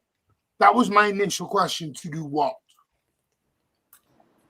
He'd be awesome. I think I don't know, like, people need to differentiate talent and actual accountability. I think most people can undeniably say his talent is very good. It's a very good differentiation to have, to be honest. And you need to foster that amazing raw talent that he has into somewhere where they can actually grab that talent and develop it into actual ability. I think this is a massive differentiator to look at. In City, can City wait for a player to do that, though? I mean, how much did you pay for him? 20 mil or something? At the end of the day, like, it is what it is. He doesn't make it, doesn't he? He's going to be like a Peroni. No. Somebody said a good club in the chat. Why not send him to Como?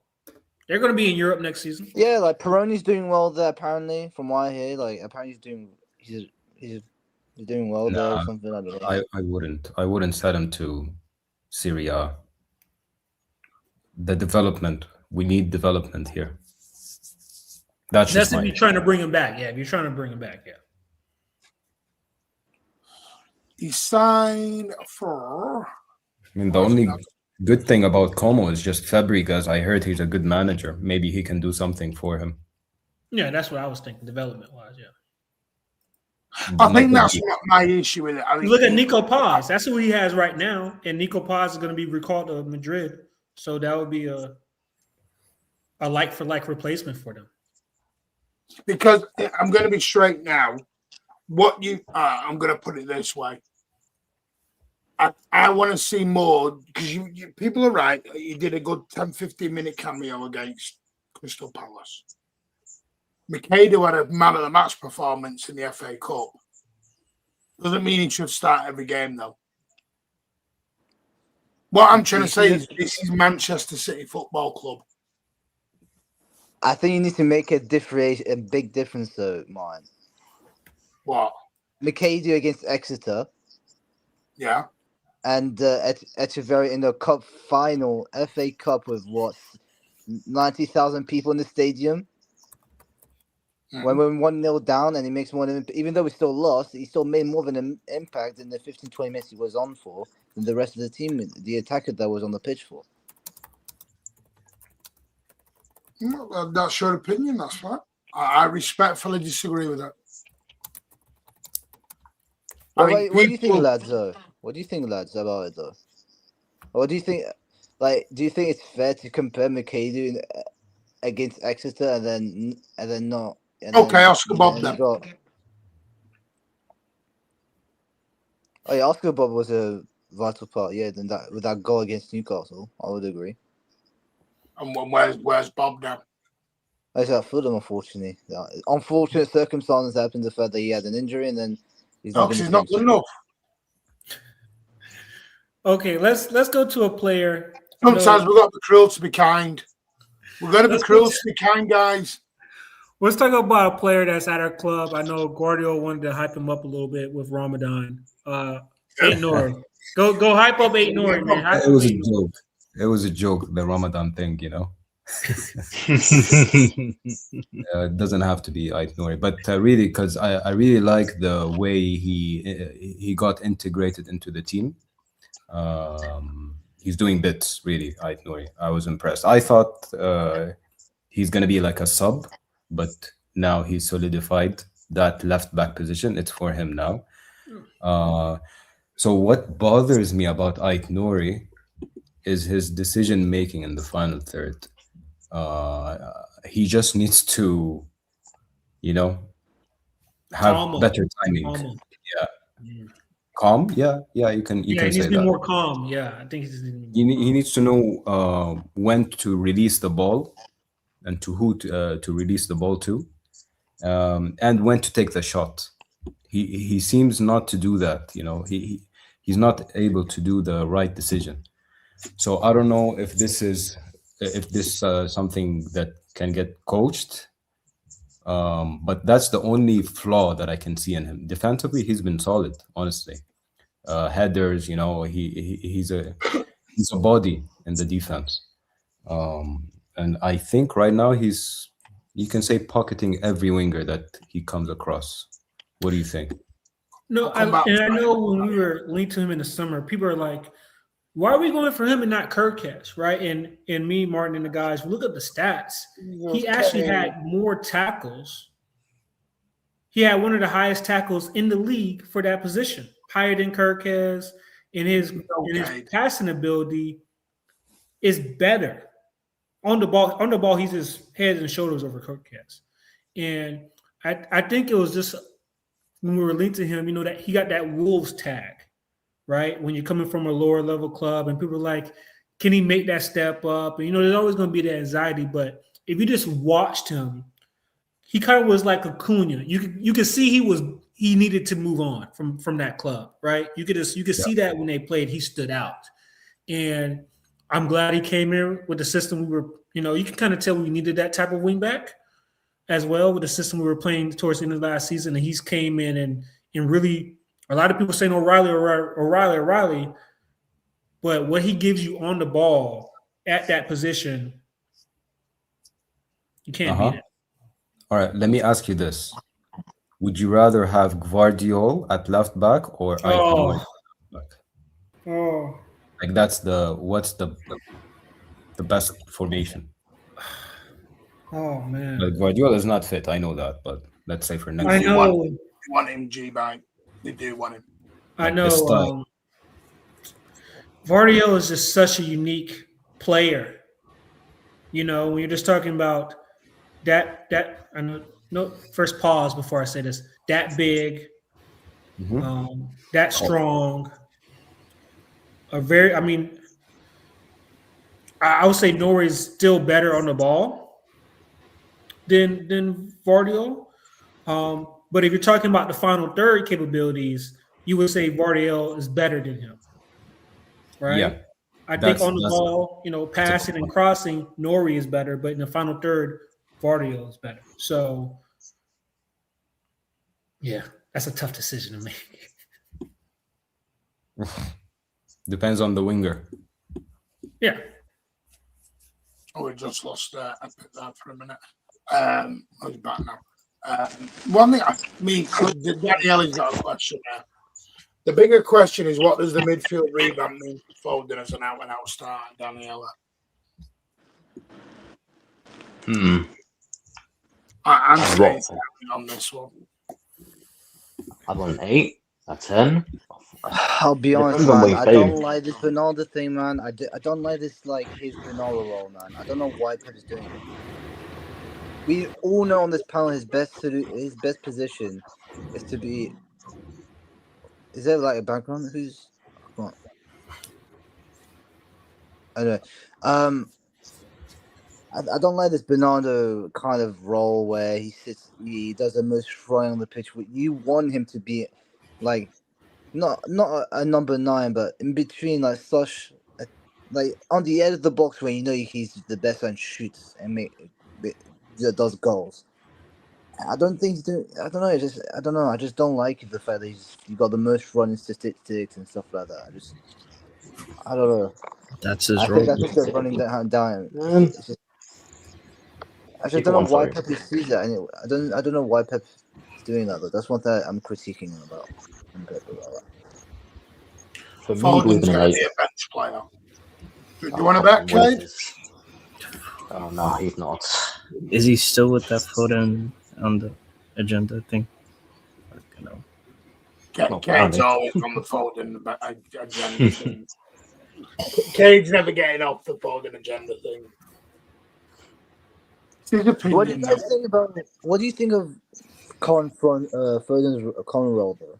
Do you like him being the Bernardo, so where he runs around and does the dirty work, or would you rather to be more in an advanced position where he actually is doing his thing, bro? I'm gonna take the cheap answer. I'm gonna what is ever best for the team. Yeah.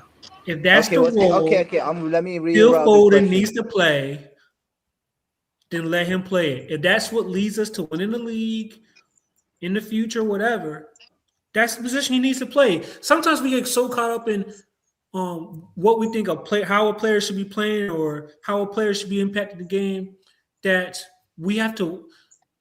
A lot of times, remember, this is a new position for him too. Pep might go back next season to put him higher up the pitch. We don't know, but sometimes, like with other players, we have to give them time for him to make that position his own if he is going to be there fully.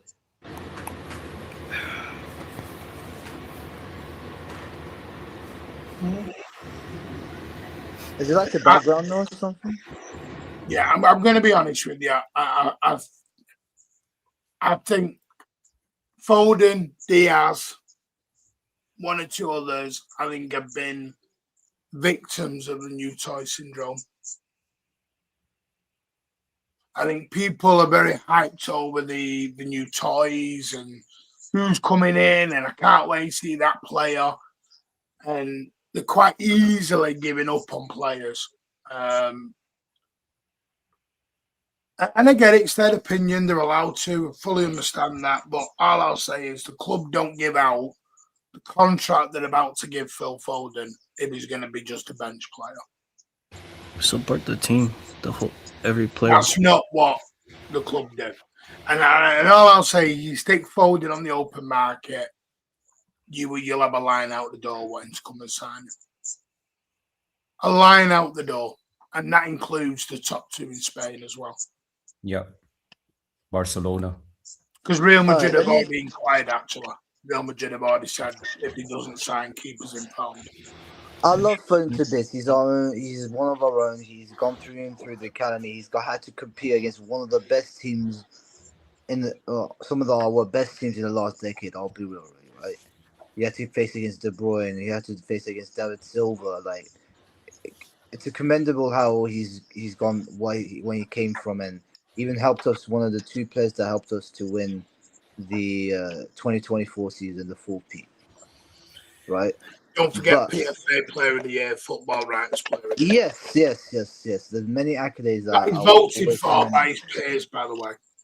Yeah, Other teams' captains can write his vote for that one. Yeah, like I said, like he came from a long way, and he's achieved a lot, and he's achieved a lot of accolades. But unfortunately, like obviously we let him off last season because obviously it's not just him. Everyone in the team was bad, and we had that real bad performance, etc. It was a year to forget. This season he started really well. I thought, okay, he's getting back to his best, and unfortunately now I think now being adjusted to a new position now, where he's doing like such a Bernardo role coming off the bench, etc. It kind of diminishes. I don't know. I don't know if whether it helps him anyway to get his form back and to sort of make some sort of impact for himself. I don't know.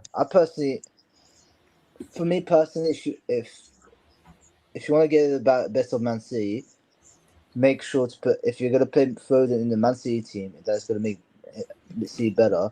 Play him in a more forward position where he's been the last. How many couple of minutes do you think Foden's played this year? It's big idea that he's benched. Oh no, he's played every single I think is he top 2 players to play the most minutes? He's in the with top Haaland? 6. If I'm Erling not Haaland mistaken. played the most. Top Then 6. O'Reilly. Then Donnarumma. Then Nunes. Bernardo Silva. Foden. Bernardo Silva's played 5 more minutes more than Foden this season. Then it's Reinders, Diaz, Gonzalez, Jeremy Doku, Gababio, Cherka. Foden's played 700 minutes more than Cherka this season. I'm no way saying that. Don't Foden get where deserves, this Foden's a bench players come from. Yeah, I disagree with Kay that he should be I personally think Foden is a starting 11 quality, but not in that position, in my opinion. I think that's a big factor. But No, obviously, I would Pep agree is with you trying on to that. change I how think he's literally wasted, and he doesn't. Pep doesn't help him or himself to get himself into form. Unfortunately, I don't know why the change of mentality. And obviously, as you alluded previously, he said Foden is going to be a DM. And was it, when did he say that? In 2017, 2019? The Foden's going to be like somewhat like a DM or like a deeper role. Which I don't 4 or know. 5 years ago. Yeah, 4 or 5 years ago, but still 2020. Yeah, I Yeah. think I remember that. Yeah. which is crazy to me though. So I don't know. I think people have got to see. This is my thing. See, because Cage just put here, does he get in ahead of Cherka? I don't think it's about that. There's been games, like I said this a few weeks back, there'll be games where they both sit on the bench, like Saturday. They were both on the bench. Because in some games you need a more physical midfield. The other games where you need a more techie midfield, more technical players, technical gifted. Going to be players, so there'll be some games, like there was a few games, 2 or 3 games ago, Foden started 2 in a row and Cherky was on the bench. Then there was games Cherky was on the bench, Cherky started and Foden was on the bench. It's just going to be, they go round like that. Yep. I don't know where everyone's got this idea of it's A or B and none of the other. No, 100%. When it's a physical game, obviously the longer the game goes on, the less physical it will be, and the best way to manage the game and manage the game is to bring those techie players who keep the ball and keep the ball moving. Like Turkey did in his cameo against Newcastle. He did really well in that in 20-30 cameo when he came on. 20-30 minutes. I don't know how long he was, but that's the perfect type of play like Foden or Turkey to come on. But like I say, I don't know. Hopefully, fingers crossed, Pep actually sees the light and says, okay, this banana roll doesn't actually suit him. Let's put him more forward next season. I just hope. There'll be games where they both start. I think we've got to again, got to come away from this player FC stuff. That's the way it is. I'm sorry, but I don't get it at the minute. I don't get the fight people are trying to make. People are trying to make fights where there's no fights because they want their player in. I just don't get it. Because what people have got to realise is, he's not started the last few. He started against Fulham. He started in the semi-final against Newcastle. He was on the bench against Liverpool. We know all that. But then there's games where Cherky's been sat on the bench lately. I just think it's horses for courses. And too many people are my guy, your guy, my guy, your guy. I don't that's know. human nature, right? Everyone backs that guy in it. Like, even though everyone supports City, you still have like a favoritism. Like, for example, Neymar, you love Foden to bits. You'll defend to the hill. I like Foden because of what he's Turkey defenders. See, people don't realise. But also Cherky's only played. No. Cherky was on the bench at Anfield. He was on the bench for Fulham, and he was on the bench for Newcastle. No, I'm not arguing whether Turkey's better or Foden's better. I'm just saying this the fact of human nature. mate. As a human nature, like you would someone have like some sort of favorite. Like everyone's even despite whether it's who's better, whether it shouldn't be that case anyway. But Shirky, for example, some people were different to the Hill. You, for example, because obviously you made him Foden earned your respect in terms of him from the because of what he's done. academy. He's through and through, and he's won all these accolades, play young player of the year, and he's helped us win leagues, etc. But it's okay to have favorites. It is what it is. Unfortunately, that's just human nature. Unfortunately, but it shouldn't be that way. I understand what you're trying to come. I understand what you're trying to say. Yeah, I mean, I've just checked because I thought Cherky had missed more. And he only missed 4 weeks. Thoughts on that, guys? Cherky missed 4 weeks. He missed from the 31st of August, and he came back on the 5th of October. Was the next availability. So it was about 4 or 5 weeks he missed. Because Cherky, Everton, he played 5 minutes, Villa 14 minutes, started against Bournemouth, came off after 53 minutes against Liverpool at home, 77 minutes Newcastle, got 15 minutes at home to Leeds. Foden started that one. Fulham away, he only played 8 minutes. He started against Sunderland, Palace, and West Ham. Then he started 6 in a row. Then he was on the bench against Brighton at home. He got subbed at half-time. He was subbed at half-time by Man U. Started Wolves, started Tottenham, bench Liverpool, Fulham, Newcastle. So when you actually even it out, what he's doing is he's rotating Foden and Cherky around quite equally. That's what he's doing. Yeah, but obviously they get deployed in different positions. Yeah, I think there's a difference as well, which it doesn't. I think it should be for like, in my opinion. No, I think what it is people have jumped on, which again, people are more excited over Cherky because of what he brings and what he does.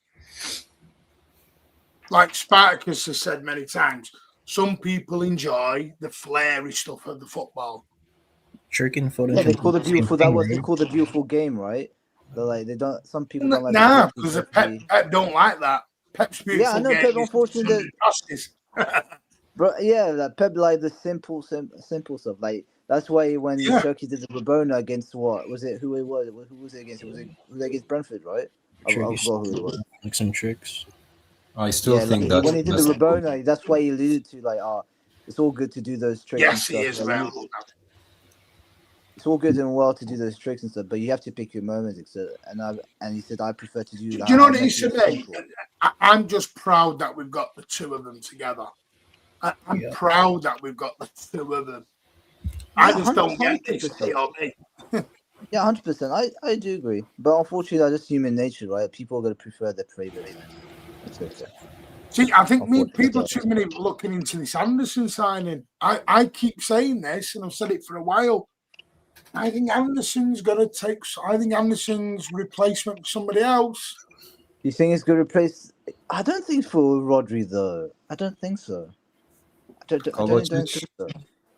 Either Rodri. It's got to be Kovacic though. Nardo. Yeah, even though Kovacic is a rotational player. I know because Kovacic doesn't play. That's just replacing the body. Because Anderson's not coming in to play 400 minutes, is he? Yeah. No, but Martin, Anderson's coming in to play 2,500, 3,000 minutes. But listen, though, like you say, man, like you need to interchange the styles, how we play against opposition. There's opposition where you play more technical, and then you gotta have some players where proper gritty. That's why you need to make him as a Kovacic replacement because, I mean, Kovacic last season only played because of the injuries.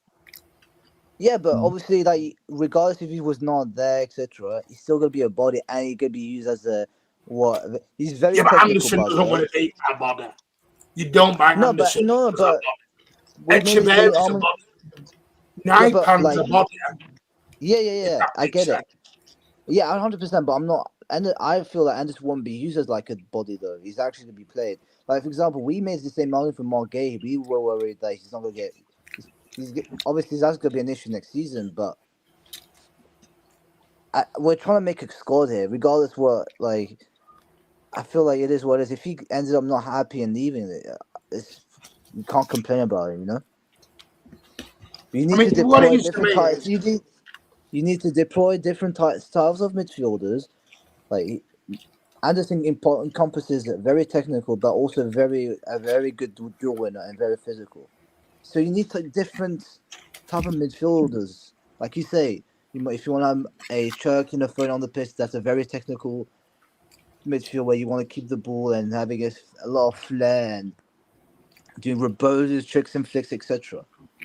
Whereas if you're coming up with like against a Brentford or a Newcastle, the Newcastle of this world, you're gonna need a very gritty midfield where Bernardo's not gonna be here for next season. So you're gonna need a Anderson that runs around.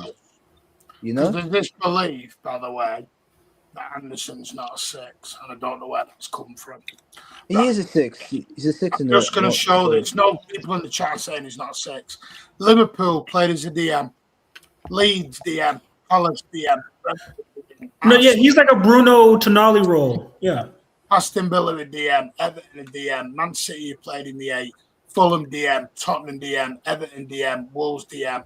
Where's this idea he's not a 6 come from? Yeah, he plays everywhere. No, he's like a Bruno Tonali. He can do both. No, but that's Ed. But I know, but there's like Cade and one or two others keep saying he's not a 6. He's not a 6. Yeah, no, he is. Why have 3 Forest managers all played him as a 6? Because he's versatile. He's there in black and white. Was he playing as an 8 in England squad? No, he plays as a DM.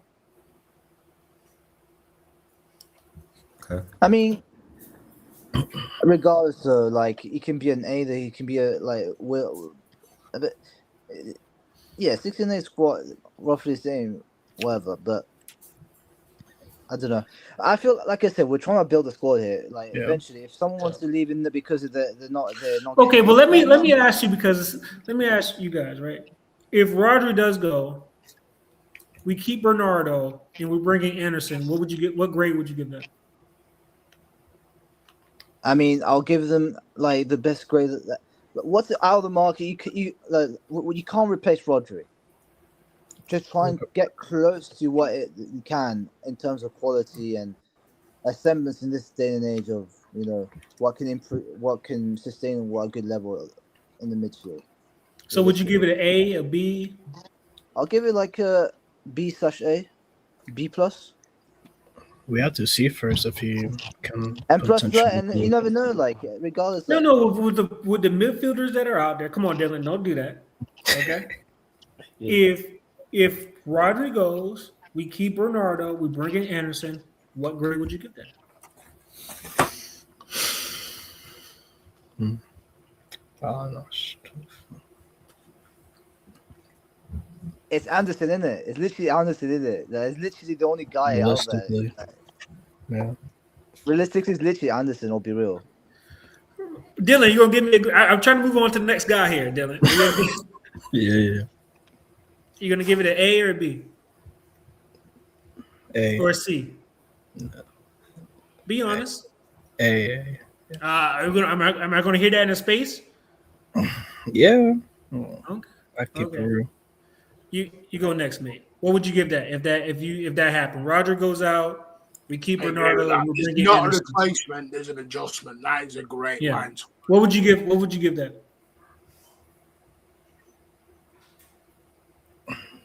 Me? Are you talking to me or you talking to? Oh. My guy, Pep is cooking. Pep is cooking. You were pointing at Marlon. Okay. No, I'm pointing at you. It shows. My screen. Okay. Yeah, you fight. Yeah, well, yeah. No, without yeah.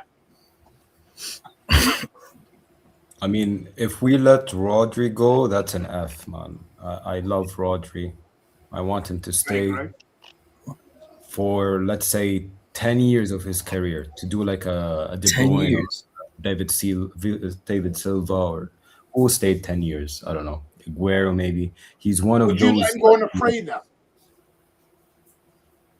Sorry, what was that? Would you let Rodri go on a free transfer? Oh, hell no. No way. So if he doesn't sign the contracts, you have to let him go this summer. Why wouldn't he sign the contract? Because I personally think he wants to go home. No. He loves City. All I know he is wants to be his the wife captain. has just got a doctorate. He's just waiting for his turn to be the captain. I think next in line is Diaz, if I'm not mistaken. I don't know So if do they you do think it he's every year. willing They to? keep the captain. Do you think his wife's willing to live apart then? Kidnap Roger, bro. I'll be honest, loyalty doesn't exist no more in football, bro. Yeah, I'll be honest. It ain't the same as it used to be, man. You can love all you think you want at the end of the day. Like, football's a selfish game, and football's all selfish as hell. And if he's not getting that 400k a week contract, he ain't staying. Hey, we said the same thing with Sane, didn't we? Yep. I don't think it's just about the money with Rodri. Rodri wants to leave a legacy. Nah, man, come on, man, Just- Pepe Cookie. You need to get out of the stand. You had out of the stand in regards to football and love and etc. It doesn't exist. Okay, so it's clear that Rodri is a genuine guy. You know, he's modest. Pep loves him for his character. Do you really think he's one of those type of players that just runs after the money? So he can go to PSG. You can be modest all you like, brother. You can be It could all you be personal realistically. reasons, bro. The selfish person, football is a selfish game, and if you have your own interests, it's like what the Pep quote said about interest, etc. Realistically, Yeah. If Roger goes, if the guy have doesn't Nico want, G, if the right? guy is not, That to put him in the team. yeah, if the guy is not signing a 400k contract on the table, and he's not getting that 400k, you can see him later. He's gone. 400,000 a week is just insane. Yeah, unfortunately, I think that's on the deserve it. table. Is it 400k, man? Am I right in saying that? Or is it a bit It's lower? not It's our- going to it's be not our money, bro. around about 350ish upwards. Still, like 350k upwards. Still, I think If that- Foden's if you- going to be on. I think Foden will be on 300. Oof. Rodri will be on more than that, 350, 380. Yeah, For a bench player, is gonna be up the roof. come on, 300. He's not even playing. That's what I'm saying. Foden isn't a bench player. That's what I'm saying. I don't know where everyone's got that idea from. He's not. Technically, he's not. The guy's he's a wonder kid. But You don't just play has- 2,600 minutes if you're a bench player. Yeah, exactly. I'm saying he's just struggling for, let's say, confidence. But I think He's also got a broken hand, man. Everyone's forgotten about the broken hand. He's Oh actually yeah. I'm seeing initiative from him. I'm seeing glimpses of that 2024 Foden, but it's just not working out. We need to give him more minutes. Just keep at it. You know, if we put him in the bench, how is he gonna get back into form? It's affecting his confidence. But really, it's all about getting the 3 points. I really don't care anything about only 3 points. That's a target. If they're on the bench, they're on the bench. At the end of the day, it's not our money. Club will give him 300 grand a week and he signs it. It's fine. I know I want to bring up the governor's comment.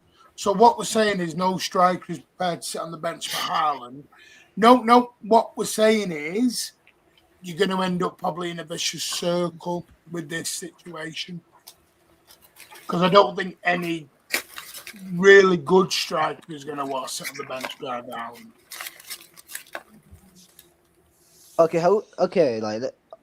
Who's a good second striker that is not a starter, is the bench level where he can make an impact onto games, and if Haaland's away and stuff, he's good enough to, somewhat start, without us complaining about the quality of it. And without him getting and that includes the player being without complaining about his current amount of minutes. Are you talking about the existing squad or like signing another player? That, like, let's say in the hypothetical scenario, we're trying to sign a player that the quota is a player doesn't complain about his minutes. He's good enough to start / stay on the bench for most games, and enough for us to not complain about the quality of it, whether it comes back to hurt us. I just want to just put Semenyo as a striker, bro. He presses, he shoots. Yeah, I wanted that as well. Yeah, Yeah, Semenyo. like But only when Haaland is there's not no playing. other striker that's willing to sit on the bench for Holland. Just put Semenyo in. No, but it's Sorry, a good question. I know, like Governor's there. Every player can be rotated. It's not being dropped. Well, that's Laporte, Sterling, Alvarez, Mahrez, Palmer, Bob, Trafford. Mm-hmm. None of them see it as rotated. They see it as dropped. It is what it is, isn't it? Like we made like see you use them to the best ability, and I mean one step out of it. Realistically, this is what it is. Kanji's just said it. Kanji played a half of that season needing an operation. Ake's done it earlier on. And then when everyone was fit, he was benched again. So Akanji's like, well, I'll go somewhere else. And no worries. Zinchenko, Gabriel Jesus. Gabriel Jesus did not want to play on the bench. Players, I know, I think fans look at The it. brother cried to not be a striker. Don't. Come on, man. The guy was crying because he's not a striker. He was not playing as a striker. But that's what I'm saying. As fans, we do see it as, oh, they're rotated, so why are they moaning? Well, players don't. Players see it as dropped. No, That's just harsh, to them, the dropped. No, obviously, yeah. I'll be honest, right? Like I would, if I was a player, like if I played like a regular Sunday League team and I play somewhat every game, and then suddenly I get dropped out. The guy says it's full rotation, and then it happens again. There's an issue, you know. I see it as an issue, in my opinion. I think that's different than Andrew, because we played with two strikers then. Aren't we playing two strikers now though? No. Yeah, Atletico played with 3 against Barcelona. If you haven't seen it, they played Griezmann and Alvarez and Lookman all in the same game. See, Andrew makes a point, but that was 14 years ago, 15 years ago. It's like when we talk about the Son and Sterling SAS attack, you know. That's what. See, I don't get this. Trafford needs to be sold, arrogant player. This is what makes me laugh. You've just proved my point a little bit, Predator. You just said Trafford needs to be sold, he's arrogant. So because he's not happy because he's not playing, he's arrogant. That's not arrogance. He said, "Well, that's arrogant. That's just I want to play." Yeah. Players don't want to sit on a bench, guys. Yeah. Do you think Tajani Reinders is happy at the minute? No. Why did Oscar Bob leave? Why is Rico upset? Why did Mamouche go and speak to Pep? I'll be honest, Reinders is deserving to be on the bench. Come on. Even though he scored a lot of goals, his performance is very poor. I'm starting to sell the Serie A, I'll be honest, guys. That Serie A is crooked. I don't know. We might have to do some investigations about that league, about quality players. Quality there. That's why I told you I'm not a big fan of Serie A. It's just I'm starting to get worried. Like if we ever cling to a player in the Italian league, or I'm now considering this, and can we move on from it, please? There's so many players from the entire that league is a flop to come to the Premier. Now that league is a retirement home. It used to be good in the 90s. Martin, last game when everyone was celebrating when he didn't even give a fuck. How do you know that? How do you know he didn't give a fuck, Predator? Did you ask him?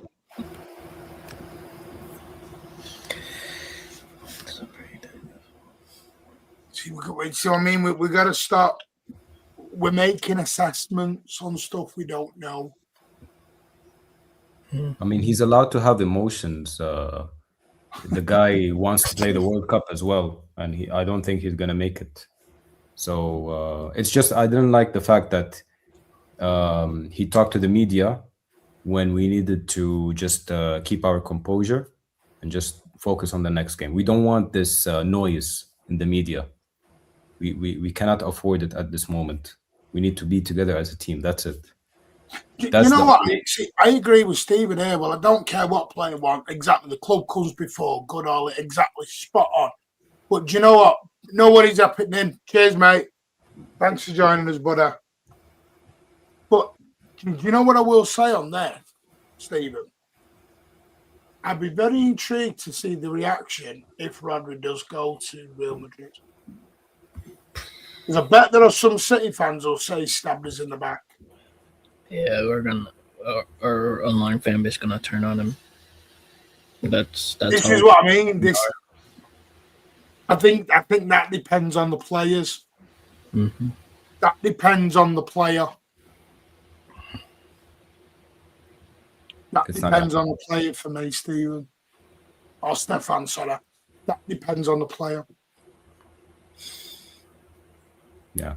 Real Madrid would be the last club I would see Rodri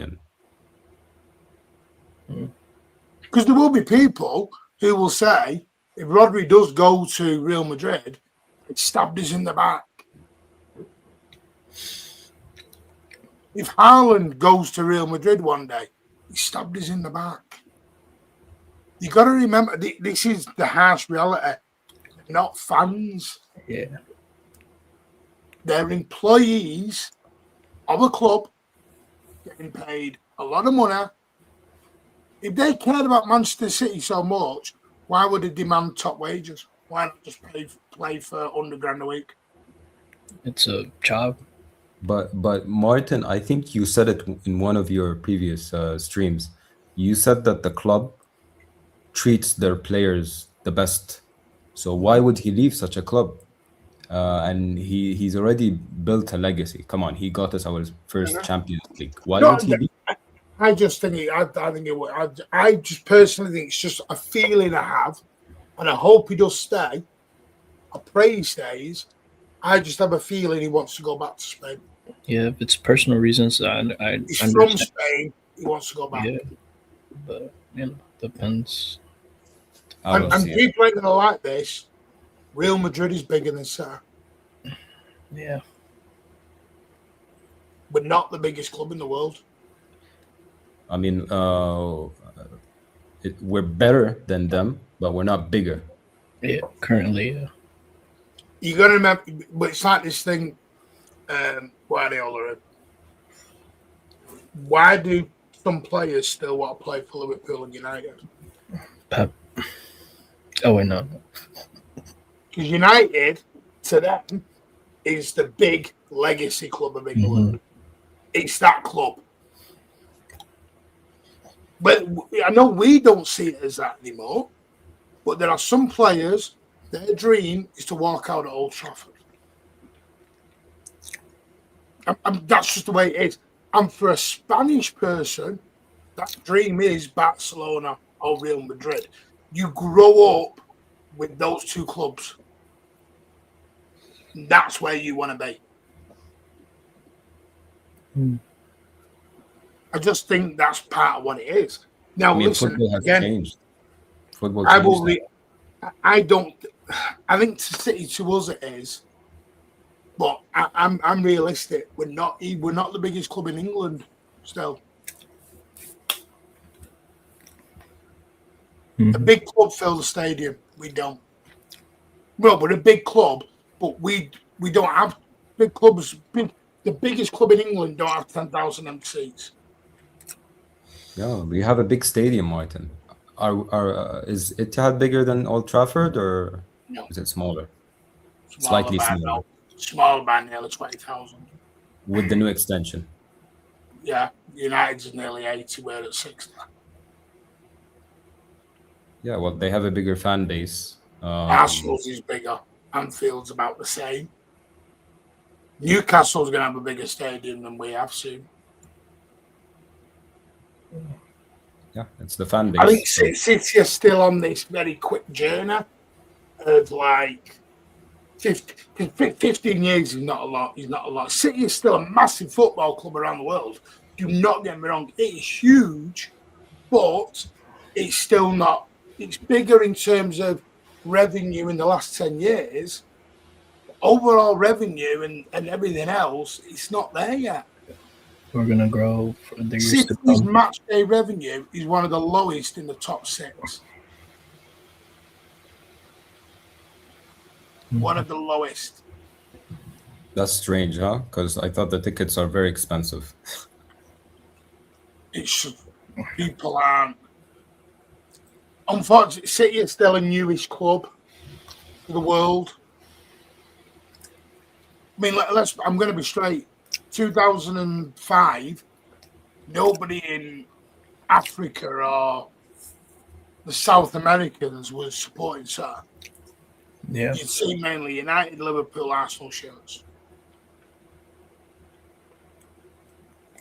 We'll Since grow. the takeover, then yes, Mm-hmm. people have joined. I get that. That's great. But it was the takeover that did change everything.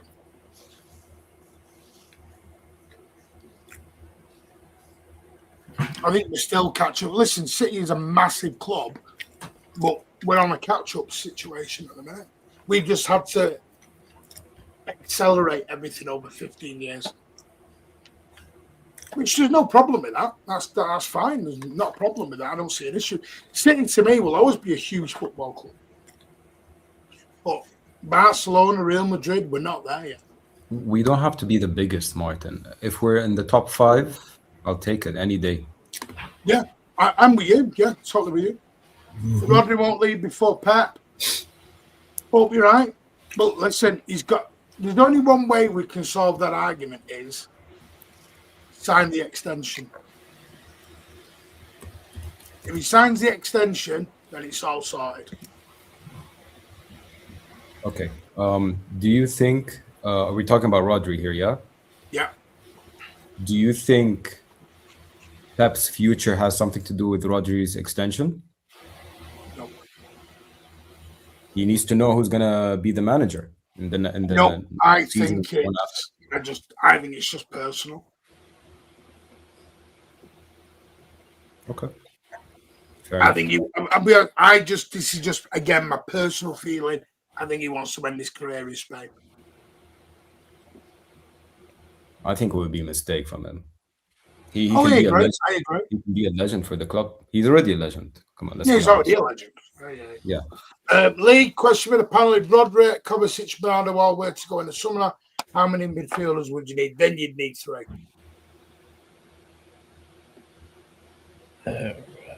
I don't see a world where Rodri and Bernardo both leave. Yeah, I just think we just need one.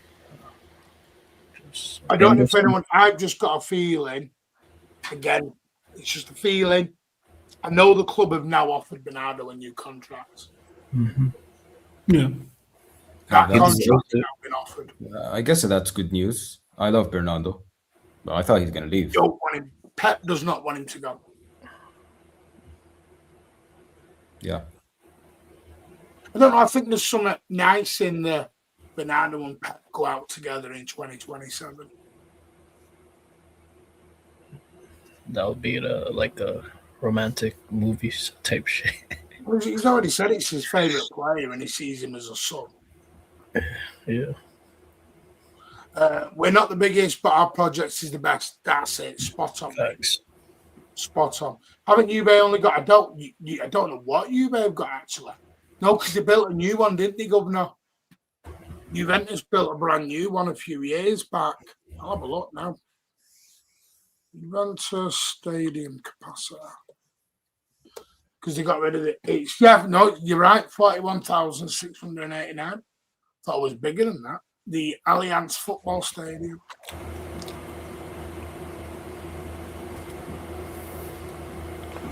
So, yeah. That's down to bad planning. The actual number of fans need to make it more value. Yeah. Silent Night sponsor. Yeah, City have signed a new bedtime sponsor. Silent Night have now been added to the BYD and the Revolut deal. So the players can sleep better, or what? I don't know. They'll use silent night pillows in the academy. I don't know. I don't know what they're going to do. Martin, who would do with the three to replace him? Anderson.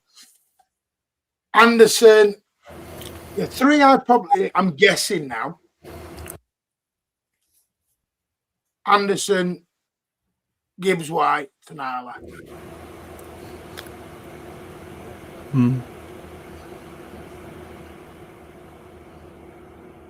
But I think I don't know why I just got a feeling Bernardo's gonna stay. Just got that feeling. Exactly. Stones, Bernardo, and Rodri. Imagine how much experience goes out there. Like, Stones, Bernardo, and Rodri all in one summer. Jesus. Holland, Foden. Right. And some people want to get rid of Diaz as well. Jesus Christ. We'll have an average squad of 22. Literally half of our treble seat. Treble. Martin, who would there be the three? Yeah, I've just done that one. Yeah, Andrew's spawn is for the hotel. It's going to be for the hotel, isn't it? Silent night in the hotel.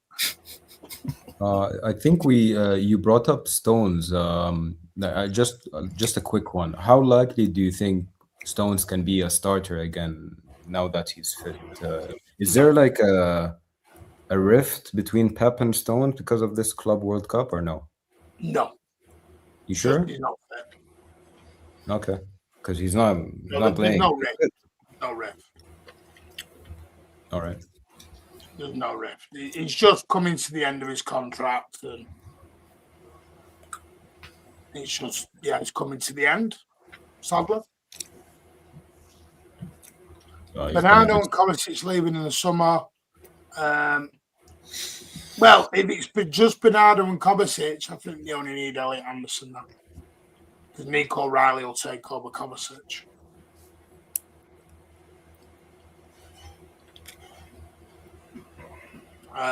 Mateus Fernandez. I'm not sure on that one. I have heard the name today. I'm not sure of it. Gibbs Shite, yuck. Real Mario's not a fan.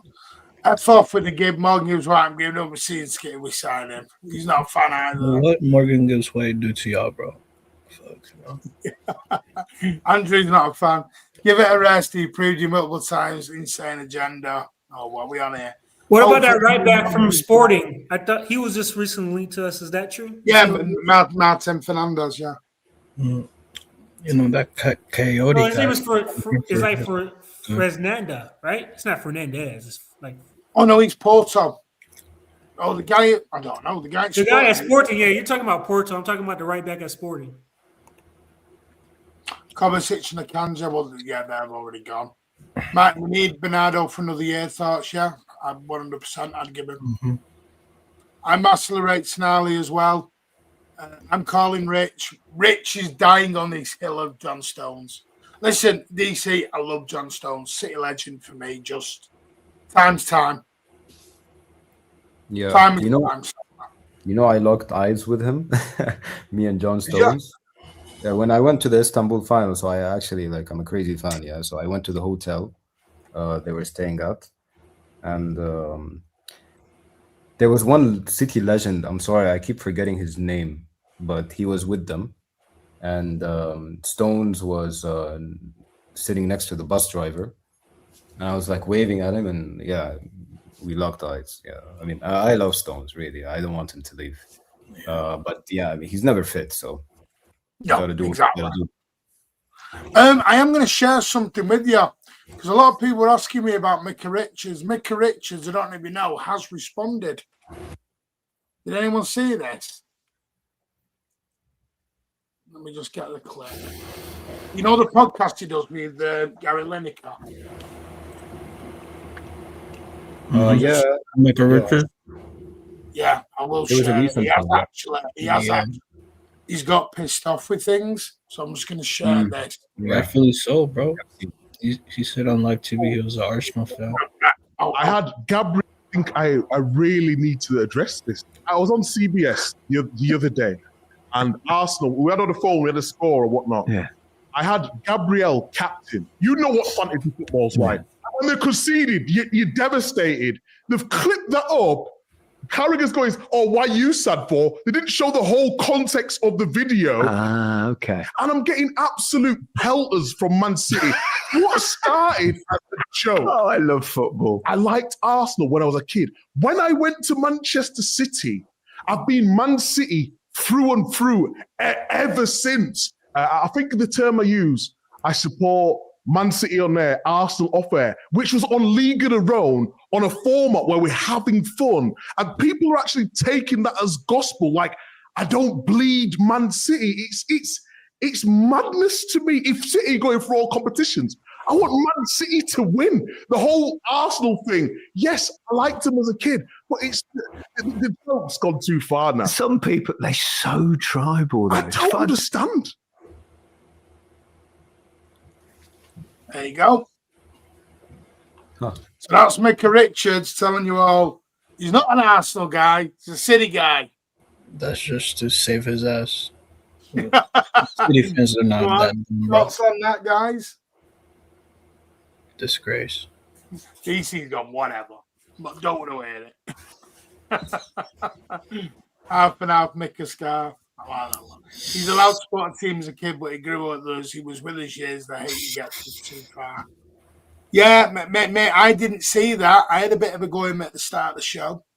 So, yeah, I apologise, Micah. Yeah, my apologies, Micah.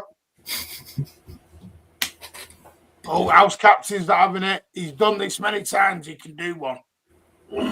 Bro, he's not fooling us. People aren't having it, are they? Micah playing victim for his own actions. Wow. How can you say you're a Man City through and through, but you supported Arsenal growing up? Because he wasn't a City. He wasn't a City player when he was growing up.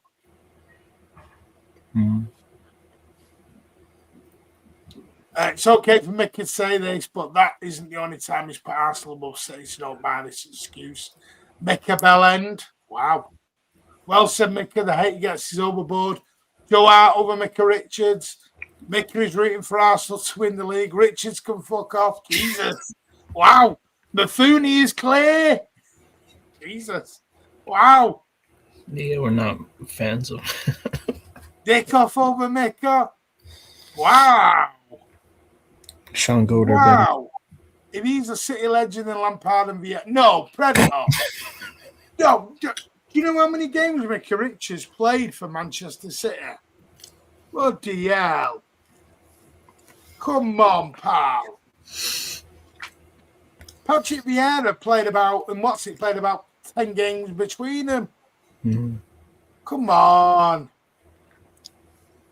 Micah Richards has played God knows how many games. I'll tell you how many he's played. He played for Manchester City. He's come from Man City Youth. He left in 2015. And he's played... Stats by club, let's have a look. 245 games for Manchester City. Come on. 245 games and you're comparing him to Lampard and fucking Jesus, man. Wow. Big Andy Morrison, more of a City legend. Listen, I can forgive and forget. Micah, you what I mean, mate. I love you now.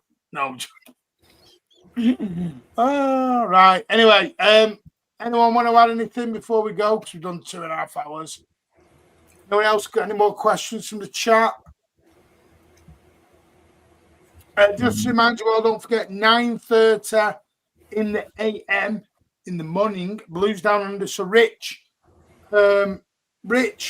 Pat, and Maka will be on for Blues Down Under. Hopefully, Governor can join, but we'll know in the morning.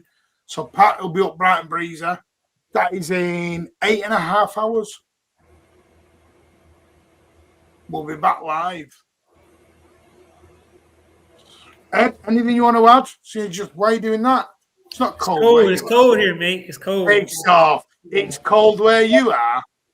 Yeah, there's another crazy cold front that's came back through. It's like 40 degrees Fahrenheit here. Ed, I know where you are. It's There 40 is no degrees Fahrenheit. cold. It's 40 Yeah. degrees Fahrenheit. Yeah, no, not having it. Where, Not where do you live, Ed? I live in Florida. We're in Florida. Florida. It doesn't get cold in Florida. It's 40. It's 40 degrees Fahrenheit. It's you don't go fronts in Florida, my man. You want me to pull out the weather app? I'll show you the weather app. Cold Right? front, cold front I mean, is our summertime here. It's snowing. Mate, I'm sorry you were born there and you chose to stay.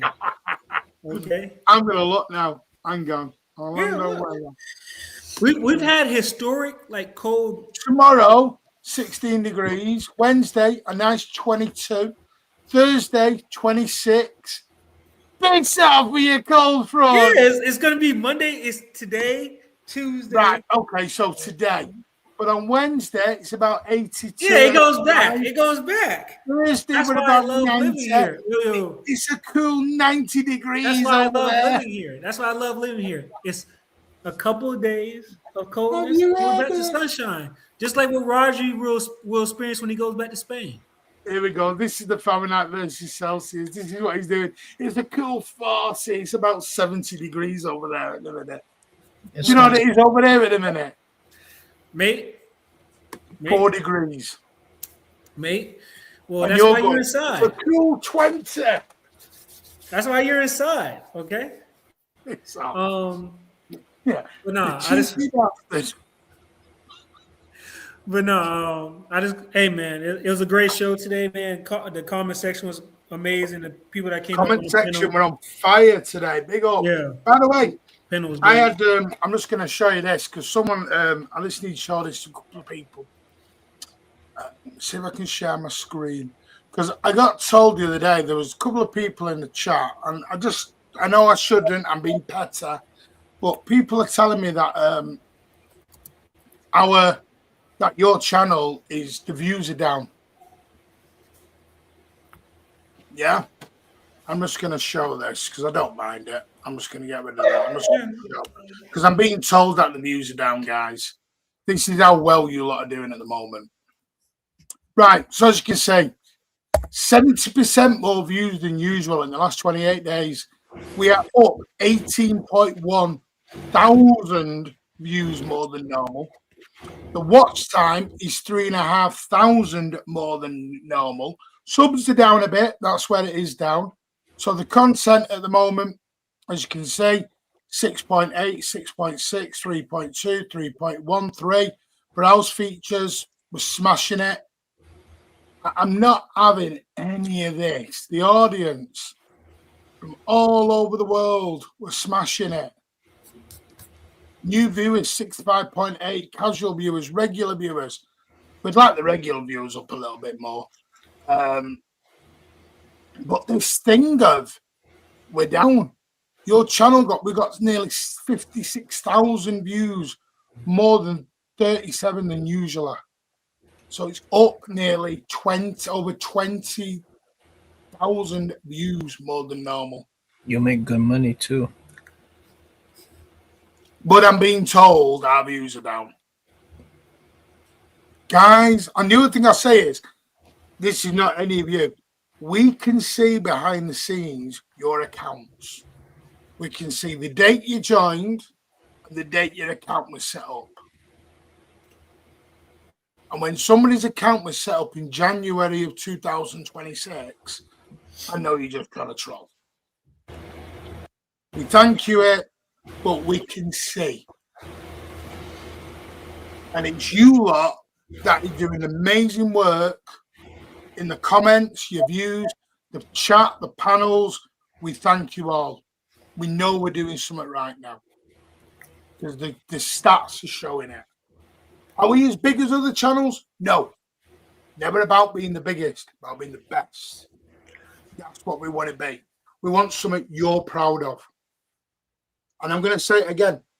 All opinions matter, but doesn't mean we have to agree with those opinions. Yep. Me disagreeing with an opinion does not mean I'm policing your opinion. Just means I'm disagreeing with it. That's all I'm saying. Look at Ed tonight. Ed was all over the shop with his Echeberry stuff. Look at you. You were all over the gaff.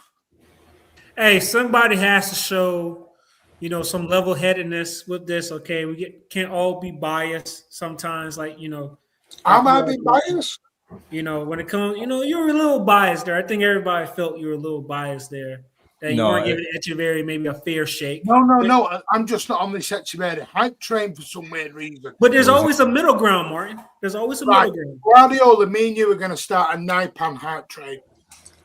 I want Naipan in that midfield. He's not even agreeing with me. He's like, he's playing in the EDS. Right, Dylan, Chris Wood hype train. Me and you. Yeah. Get him. Tell you what. Do you know what? I nearly did something the other day that I never thought I'd do. Someone did ask me privately, went, who would you have as a backup striker? And I went, you know what? Out of all the joking I made, Chris Wood wouldn't make a bad alternative, Yeah. No, man. You can't be serious. Huh? I'm just thinking all the strikers on the older side. Listen, the guy I'd love, I wouldn't mind, like I said, genuinely, I wouldn't mind maybe Echeverry or a Mikasa or Muamba when he gets fit. It's a shame with Muamba because he's got that injury at Stoke. But I think Mikasa could be a shout, Mm-hmm. Isn't he like Mikasa. 18 or 19?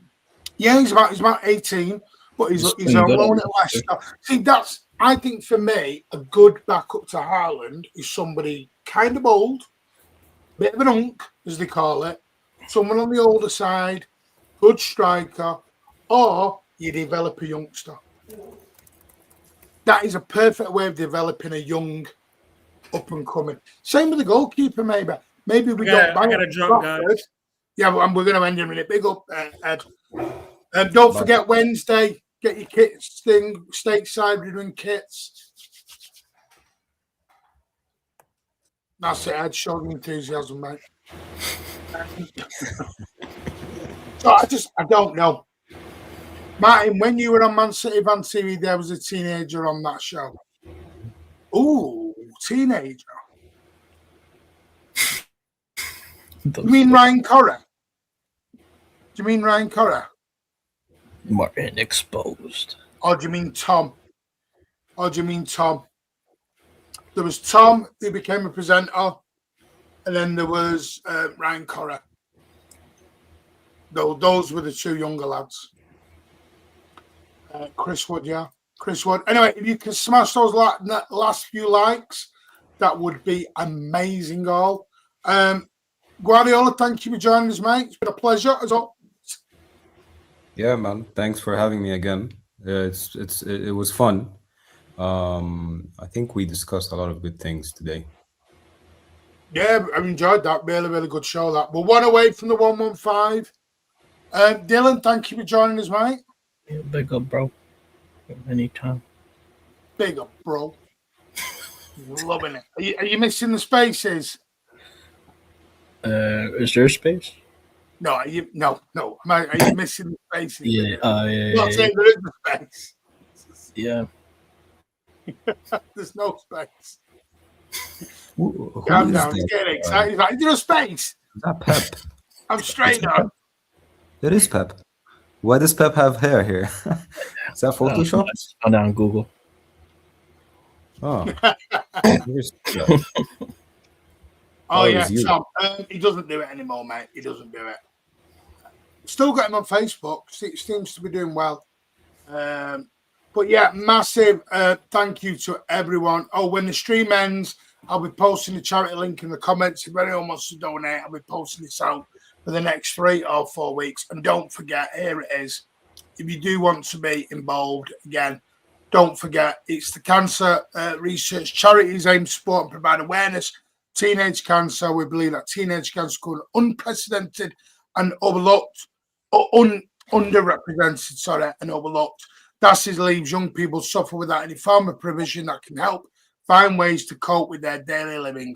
Hopefully, those donations can give them a fighting chance against cancer, but also gives them happiness in a very hard time. Any donation, including £1, would help. The link is there. I'll put it in the comments as well down below underneath the video. Smack that QR code.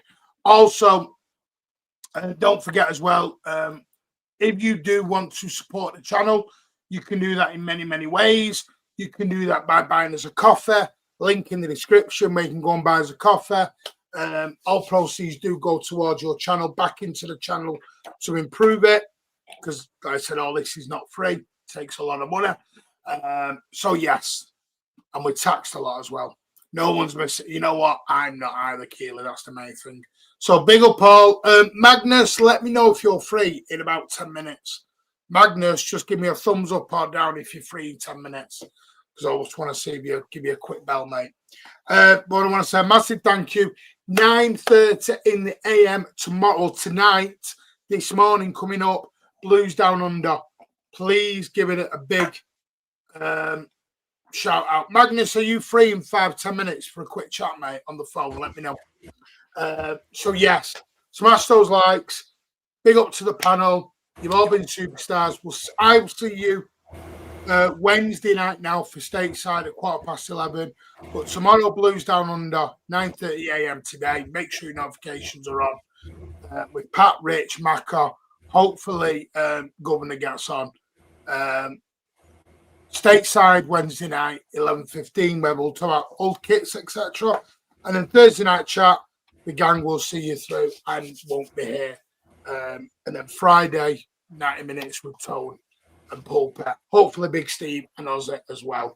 We'll see you all on the next one. As always, up the Blues. Take care all.